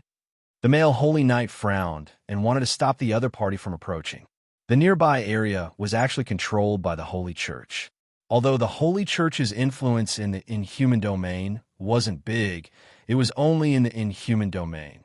With the influence of the Holy Church in a modern world, even the inhumans in the inhuman domain wouldn't dare to easily invade. This area wasn't patrolled all year round, so not many people dared to casually enter. Who are you? Don't you know that this is the Holy Church's territory? You can't just casually enter? The male holy knight was more polite. He didn't directly use force to chase the other party away. But the man in the white suit looked at the male holy knight for a moment and suddenly asked, "How old are you this year?" He didn't expect that a person would ask him such a question. He couldn't help but feel a little angry. But at this moment, his eyes met the other party's eyes. For some reason, his heart tightened. He subconsciously said, 39. 39 years old was not a very high number in the Paladin Battalion. On the contrary, a holy knight would be at his most powerful from the age of 30 to 50. This male holy knight could be said to be at his peak at this age.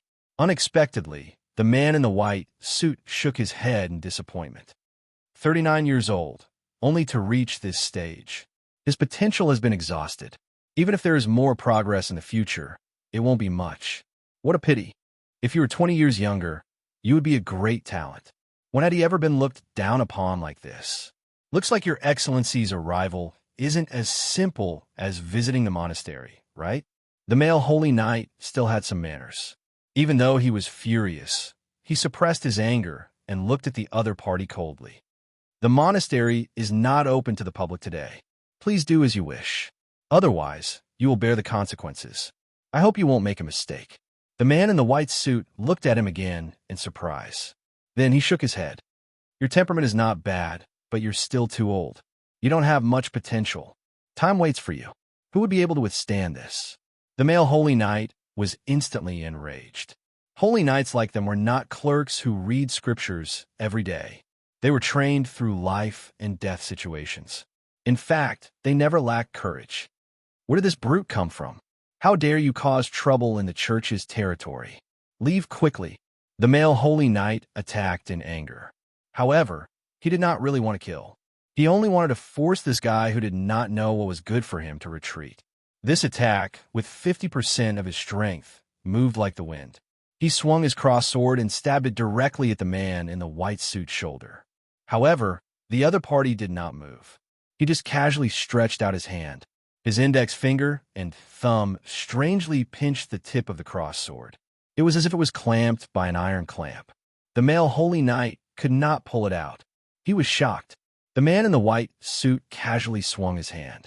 The male holy knight who used too much strength to grab the crossed sword was forcefully thrown out. He crashed into a tree trunk and broke it. The armor of glory protected his body well. However, the impact caused his internal organs to churn. It was extremely uncomfortable. Your body is not tough enough. The man in the white suit casually glanced at him and said indifferently, if you want to continue improving, complete 1,000,000 fifth-level weight squats in a month. There's a small chance that you can increase your potential. The male holy knight wanted to vomit blood when he heard this. Weight squats in the Holy Knight camp was indeed a common training method used by the Holy Knight camp. It was also very effective. However, it was usually only used between level 1 and level 3. Level 5 squats were 20 times the weight of the body. 1,000,000 squats in a month. 1 squat per second. It would take at least 10 hours a day to reach the requirement in a month. Even if a Holy Knight's body was made of iron, it would probably turn into scrap iron after a week. Are you kidding me? Even though he was known as one of the good people in the Holy Knight camp, he could not help but curse, if not for the fact that he could not win. In fact, he was already stunned by the other party's terrifying strength. You don't understand. The man in the white suit shook his head and said, if your talent is not enough, you have to work harder than normal people. The difference between you and a genius is 100. Then you have to work harder than a genius by 100 to make up for it. That's all I have to say. Take care of yourself. As he said this, the man in the white suit strode towards the monastery in front of him. The male holy knight gritted his teeth and got up. His duty was to patrol and guard so that the people from the holy church could pass through the coordinates smoothly. How could he let an unknown person barge in at this time? But in the next second, when he subconsciously saw his cross sword, he was instantly stunned. The body of the cross sword was now full of cracks. The moment he got up to lift it, the body of the sword actually broke into pieces. The male holy knight immediately sucked in a breath of cold air. He remembered that this mysterious man in the white suit had only used his fingers to pinch the body of the sword, and the sword was already broken into pieces. But before he could feel discouraged, a new hope had already been ignited, because he had already seen a figure fly out from the sky. That was one of the 5 angels who had descended to the holy church this time. Lord Angel Dennis, the male holy knight, was instantly overjoyed. But the 2-winged angel Dennis who had appeared in the sky seemed to have not heard the cry of this male holy knight. He only lowered his head and looked at the man in the white suit who was walking calmly below. At this time, the man raised his head and met the eyes of this 2-winged angel Dennis. He seemed to be thinking, and then frowned and said, "Angel, what a surprisingly strong life force." Angel Dennis also frowned and said, "Your sins are as deep as the ocean. Human, I can hear countless cries from your body. Ahead of you is a holy place. You need to stop. If you want to enter, let me purify the sins on your body." "The sins on my body." The man in the white suit lowered his head, then raised his head and said indifferently, "You can't wash them off, and I don't want you to wash them off either. So be it, but I can't go in. Let the people inside come in. Let me see how many of them are useful. I want to take them away." Oomph. This angel Dennis obviously did not have a good temper like the male holy knight. Or rather, he was quite repulsed by the sins on this man's body. He waved his hand, and a powerful holy light spear shot out. However, the man in the white suit reached out and grabbed this spear of light. Then, he clenched his hand and broke the spear of light. The power of holy light is nothing more than this. If this is all an angel can do, then it is really disappointing. There was a faint anger in Angel Dennis' eyes. Perhaps it was because he was affected by the personality of the host that had descended, or perhaps it was because he was shocked by the power that this person had displayed. However, the man in the white suit was not finished speaking. "However, I don't know how you angels should cultivate. So, if you want to become stronger, you can rely on yourself," he said with certainty. "But, as long as you work hard enough, you will definitely become stronger." Arrogant human. Angel Dennis' voice was extremely suppressed. At this time, his 2 wings of light spread open. He reached out and summoned a holy light cross sword, then swooped down and slashed down.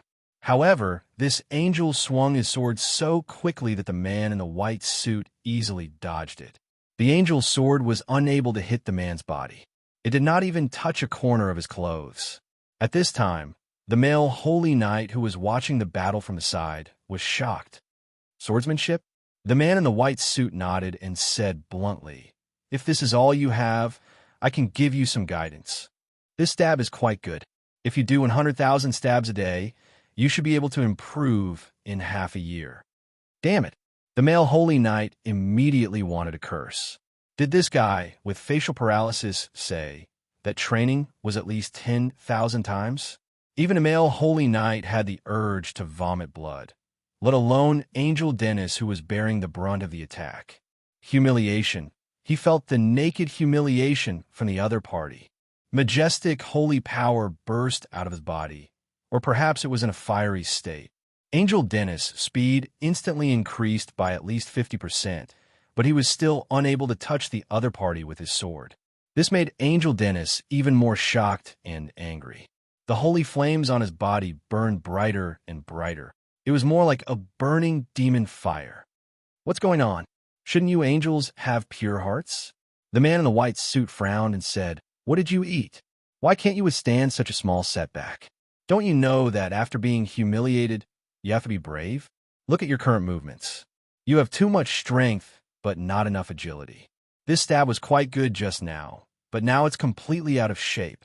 Although your holy power is strong, it is wavering. You're simply strong on the outside but weak on the inside. This angel of yours is just passable. I was kind enough to give you some guidance, but you don't know it all. You are wasting my time. I will kill you." Angel Dennis squeezed the words out of his throat. Cold, it was filled with hatred and even a trace of madness. The bright white wings were instantly dyed black. The angel's eyes also turned pitch black, and his holy power instantly distorted and mutated. At this time, evil was emitted from the surface of Angel Dennis' body like messy strands of hair. Evil willpower. The male Holy Knight had spent almost half of his life dealing with dark creatures. He was all too familiar with this evil willpower. Because he was familiar with it, his heart was filled with fear at this moment. God, what did he just see? An angel of the Holy Church was actually forced to fall by this mysterious man with just a few words.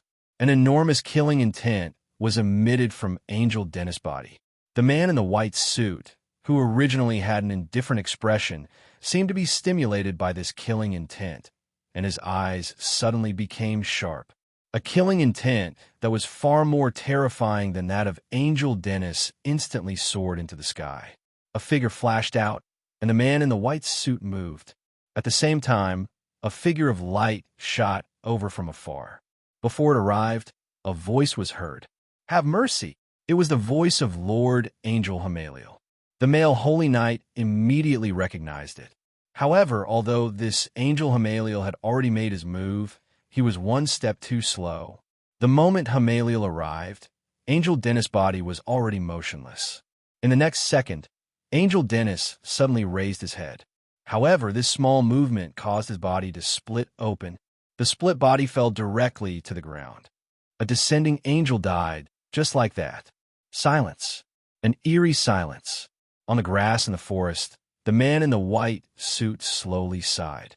Looking at Angel Hamaliel, who was glaring angrily at him, he said expressionlessly, "Before you spoke, he was already dead. So it was too late. You, how dare you?" Angel Hamaliel's expression was cold as iron. The wings on his back slowly spread out. It was 4 wings. As the leader of the angel squad that descended to Subworld 003 this time, he had to be at least a middle 3-4-winged angel to be qualified. Although there was a limit to power in the subworlds, even if it was limited to the limit, the difference between the middle 3 angels and the lower 3 angels was still huge. This wasn't a difference in quantity, but a qualitative difference. The fluctuation of holy power was almost the same in scale as the holy power that the furious Angel Dennis used, but the feeling it gave off was completely different. Just the pressure alone made the male Holy Knight feel that Angel Hamaliel's anger was several times heavier. However, the man in the white suit said, "There's no such thing as daring or not. Anyway, I've already killed him. No matter how angry you are, it's useless. Besides, a good angel couldn't even withstand a little setback, and even fell so easily. I'm afraid he's the black sheep of the angels. Isn't it good to get rid of him? As for you, you're very good. Your power is condensed and not superficial. Since you're a descending angel, do your part for this world and stay with me to fight against those demons." As he spoke, the man in the white suit reached out and grabbed. Angel Hamaliel, who was in a rage and whose power was increasing continuously, was instantly grabbed by the air like a chicken and fell heavily to the ground. "Don't waste your energy. Also, don't get angry so easily." The man in the white suit said seriously, "You angels get angry easily and then fall. It seems that you don't cultivate your heart enough. From today onwards, you will undergo meditation training. Every day, meditate. 20 hours. Work hard. You can do it." Angel Hamaliel wasn't angry. Instead, he was afraid. The male Holy Knight wasn't afraid, but relieved. He almost thought that this guy was going to say that he meditated for tens of thousands of hours a day again. Chapter 16:16. In human domain, in the territory of the Holy Church, in front of the monastery. Hamarinsky was shocked, and even felt that it was unreal. In fact, as one of the generals in the Heavenly Kingdom's exploration army, it had thought of encountering a strong enemy in the subworld, or even an enemy that it might not be able to defeat. In fact, it had already encountered such a situation before. But who were they? Those were all-powerful beings who explored the primordial origin in the void. They were all-powerful creatures that had already surpassed the limits of a world, and the time they had spent walking in the dimensional crevices was immeasurable. There was no doubt that these powerful creatures were powerful, and some of them had even reached the level of God to a certain extent. But this was a human. This was indeed a human. How could Kingdom of Heaven not have the means to investigate humans? At this moment, the life fluctuations of the man in the white suit showed that he was a human, one of the countless humans in the subworlds. But what just happened? Hamileth, the four-winged angel with the most powerful combat power in the middle three, was actually directly captured by a human without being able to fight back. No. This was probably a powerful creature disguised as a human from the dimensional crevices. In an instant, Hamileth had already sorted out its thoughts, and its shock turned into worry. It didn't expect that it would encounter such a powerful creature hidden in the subworlds so quickly after descending for a few days. As for what the man in the white suit said later about meditation training, Hamileth didn't listen at all. At this moment, this shocked and terrified angel was quickly thinking about how to escape from the hands of a powerful creature from the dimensional crevices. Kingdom of Heaven, in theory, didn't belong to the dimensional crevices, but it was connected to the crevices just like the countless subworlds. If the subworlds, or special spaces like Kingdom of Heaven, were compared to islands, then the dimensional crevices were the seawater that filled the space between these islands. The dimensional crevices were like a chaotic ocean that filled the outer world of every special space. Therefore, in the long river of time, Kingdom of Heaven, as an island in this outer world, had welcomed many powerful creatures that were exploring the crevices. In most cases, Kingdom of Heaven could maintain a friendly relationship with these powerful creatures, except for those dark creatures that were naturally incompatible with each other due to the problem of compatibility. Kingdom of Heaven was in the vast and boundless ocean of the dimensional crevices, so in theory, it was neutral ground. This powerful creature that hid in the subworld and disguised as a human didn't seem to have the intention of killing Angel Dennis at first. Killing him was only because Angel Dennis had fallen. In that case, as a part of Kingdom of Heaven, it was not impossible for it to have a conversation with the other party. At this time, Hamileth looked at the powerful creature that was disguised as a human in front of him. He stood up and said in a neither servile nor overbearing manner, "I'm Hamileth, the commander of the vanguard of Kingdom of Heaven's exploration army, one of the 72 middle angels under Archangel Michael. May I know where you are from?" Hearing this, the man in the white suit frowned and then fell into deep thought. Seeing that the other party was silent, Hamileth knew that the name of Kingdom of Heaven had probably made the other party wary, so he wasn't in a hurry. He waited for the other party to think carefully before making a decision. "Farrell," the man in the white suit suddenly said, "My name." "Farrell?" Hamarinsky frowned subconsciously. It seemed to have heard this name somewhere before. Doubt flashed through its mind, and then it remembered where it had heard this name before. It was not too long ago, or rather, it was the same day. Before it entered the inhuman domain, it had already heard of the name Farrell from a holy church. The fiercest and most powerful mad knight in history, who suppressed all the holy knights of the holy church for an era by himself. Before Farrell slaughtered his comrades crazily, even the holy knights of the holy church had to avoid the 12 knights of the Round Table. This man was Farrell. Wasn't he a powerful creature in disguise? But at this time, Farrell obviously didn't have as many thoughts as Hamileth. His eyes suddenly lit up as he sized up this angel and asked coldly, "You just said that you are one of the 72 middle angels under Archangel Michael? Among the 72 middle angels, what rank are you?" Hamileth opened his mouth. He wasn't sure about the origin of this person, so he was even more surprised by the other party's question. At the same time, he was worried about the other party's strength, so he frowned and said carefully, "The 72 angels. In theory, there's a small difference in strength, but if we really want to compare who is stronger, I should be able to rank higher. The top 10 is also a rank higher. The The top 20 is also a rank higher. The top 30 is also a rank higher. Farrell said straightforwardly. How high is the rank? Hamarinsky's anger, which had just been suppressed, started to soar again.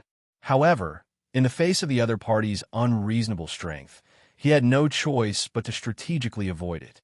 He said insincerely, "Among the 72 angels, there are at least 60 of them who are stronger than me, not to mention the 3 seraphs in the top 10.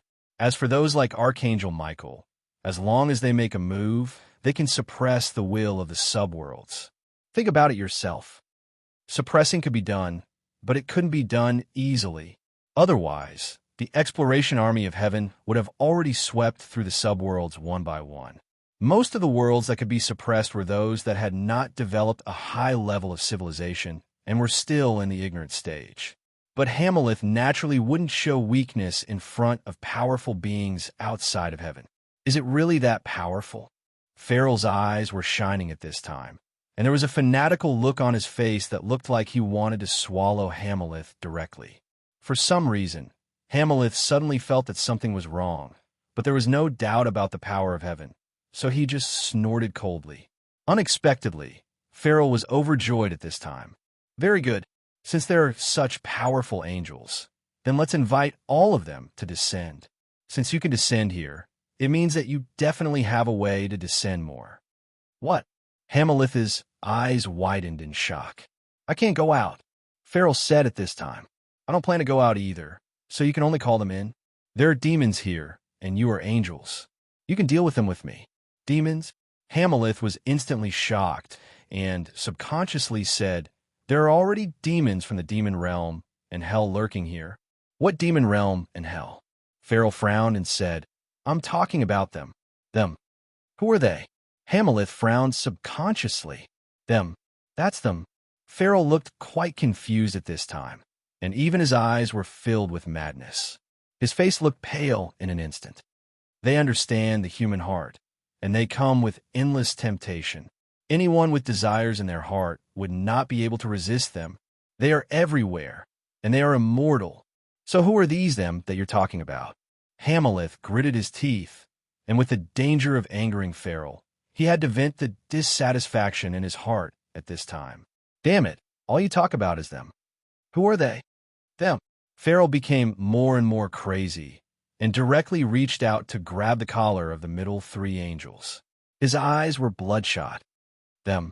Do you know? Them. I'm talking about them. Do you know? They are terrifying. Do you know? Hamilith tried to struggle, but to his horror, he found that he couldn't break free from Farrell's hands. This human strength was so terrifying. But who are they? No wonder he's called a mad knight. This guy is a complete madman. He looks calm on the surface, but he's just in a confused state. Once provoked, he instantly becomes crazy. This made Hamilith suffer. He suddenly found that his communication with this mad knight was probably not on the same channel. I got it. At this time, Farrell suddenly let go of his hands. You're scared too. You're scared just like them. I'm so stupid. How can I think that angels like you can resist them? I'm so stupid. An angel who fell so easily was simply delivering food to them. I'm so stupid. Hamilith, who was able to escape, had a gloomy expression on his face. Ridicule, contempt, and humiliation. In a short time, he was so angry at Farrell that he almost wanted to leave his body at all costs. He wanted to use his real power to purify this mad knight at the risk of being suppressed and expelled by the world will of this square world. At this moment, not far away, a group of figures quickly approached. They were the Paladin Battalion of the Holy Church and the clergymen under the leadership of the last angel. This is Farrell. Unlike the Paladin Battalion of the Holy Church, a redcoat of the Holy Church recognized Farrell's identity almost immediately. As an ancient supernatural organization in the modern world and a giant in Europe, how could the Holy Church not have records about the Mad Knight Farrell? Although Farrell's era was 100 years ago, he had been imprisoned in Britain. No one knew whether he was alive or dead. However, a while ago, there was news that Farrell had escaped from prison.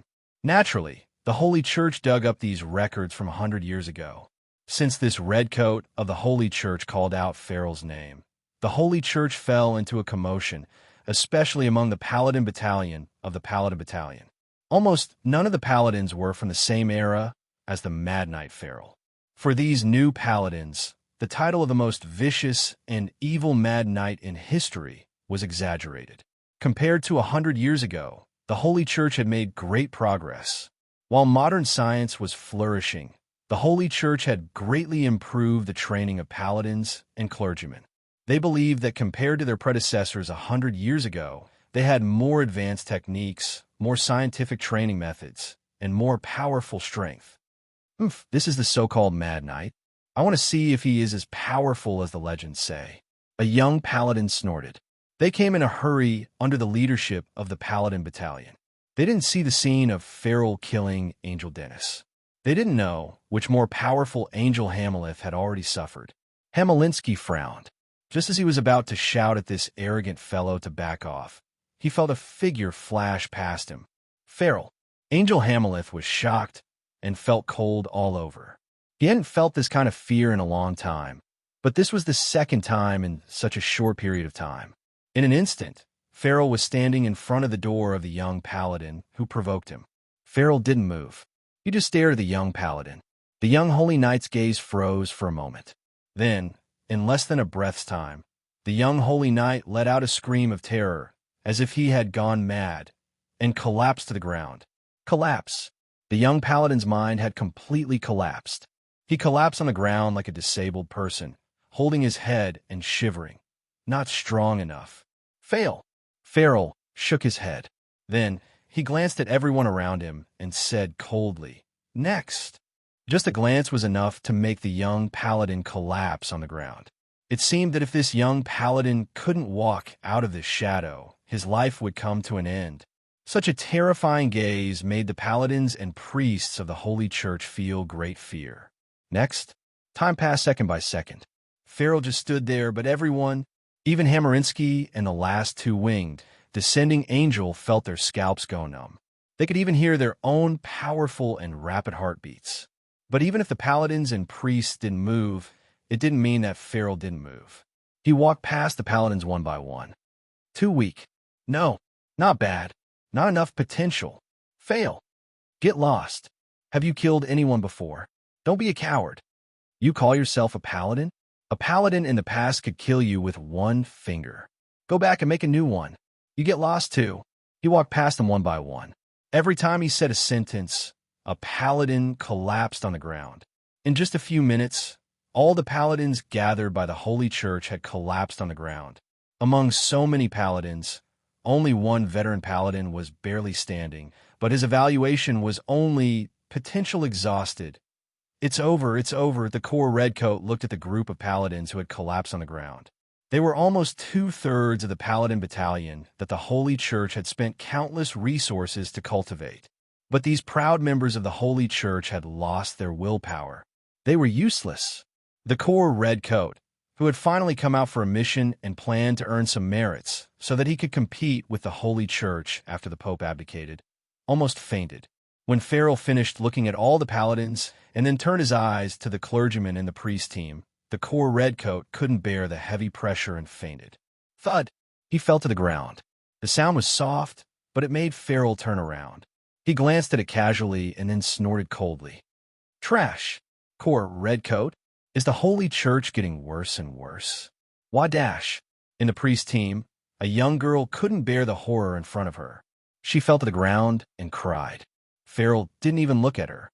He walked past the girl and went to a clergyman. The clergyman fainted instantly. At this moment, the murderous look in the eyes of the Mad Knight became more and more intense, and a horrible murderous intent filled the air. But at this moment, something seemed to press down directly from the sky, like a low pressure, and the horrible murderous intent was suppressed by 30%. A light flashed by, and a man and a woman appeared in the air. The man was wearing a white robe and holding a long magic wand, while the woman hid behind the man timidly. Farrell, long time no see, but can you really find talents by scaring them one by one? After this, I'm afraid the Holy Church will fight you to the death. Farrell frowned and looked up. He wasn't angry, but happy. Master Hui Yao,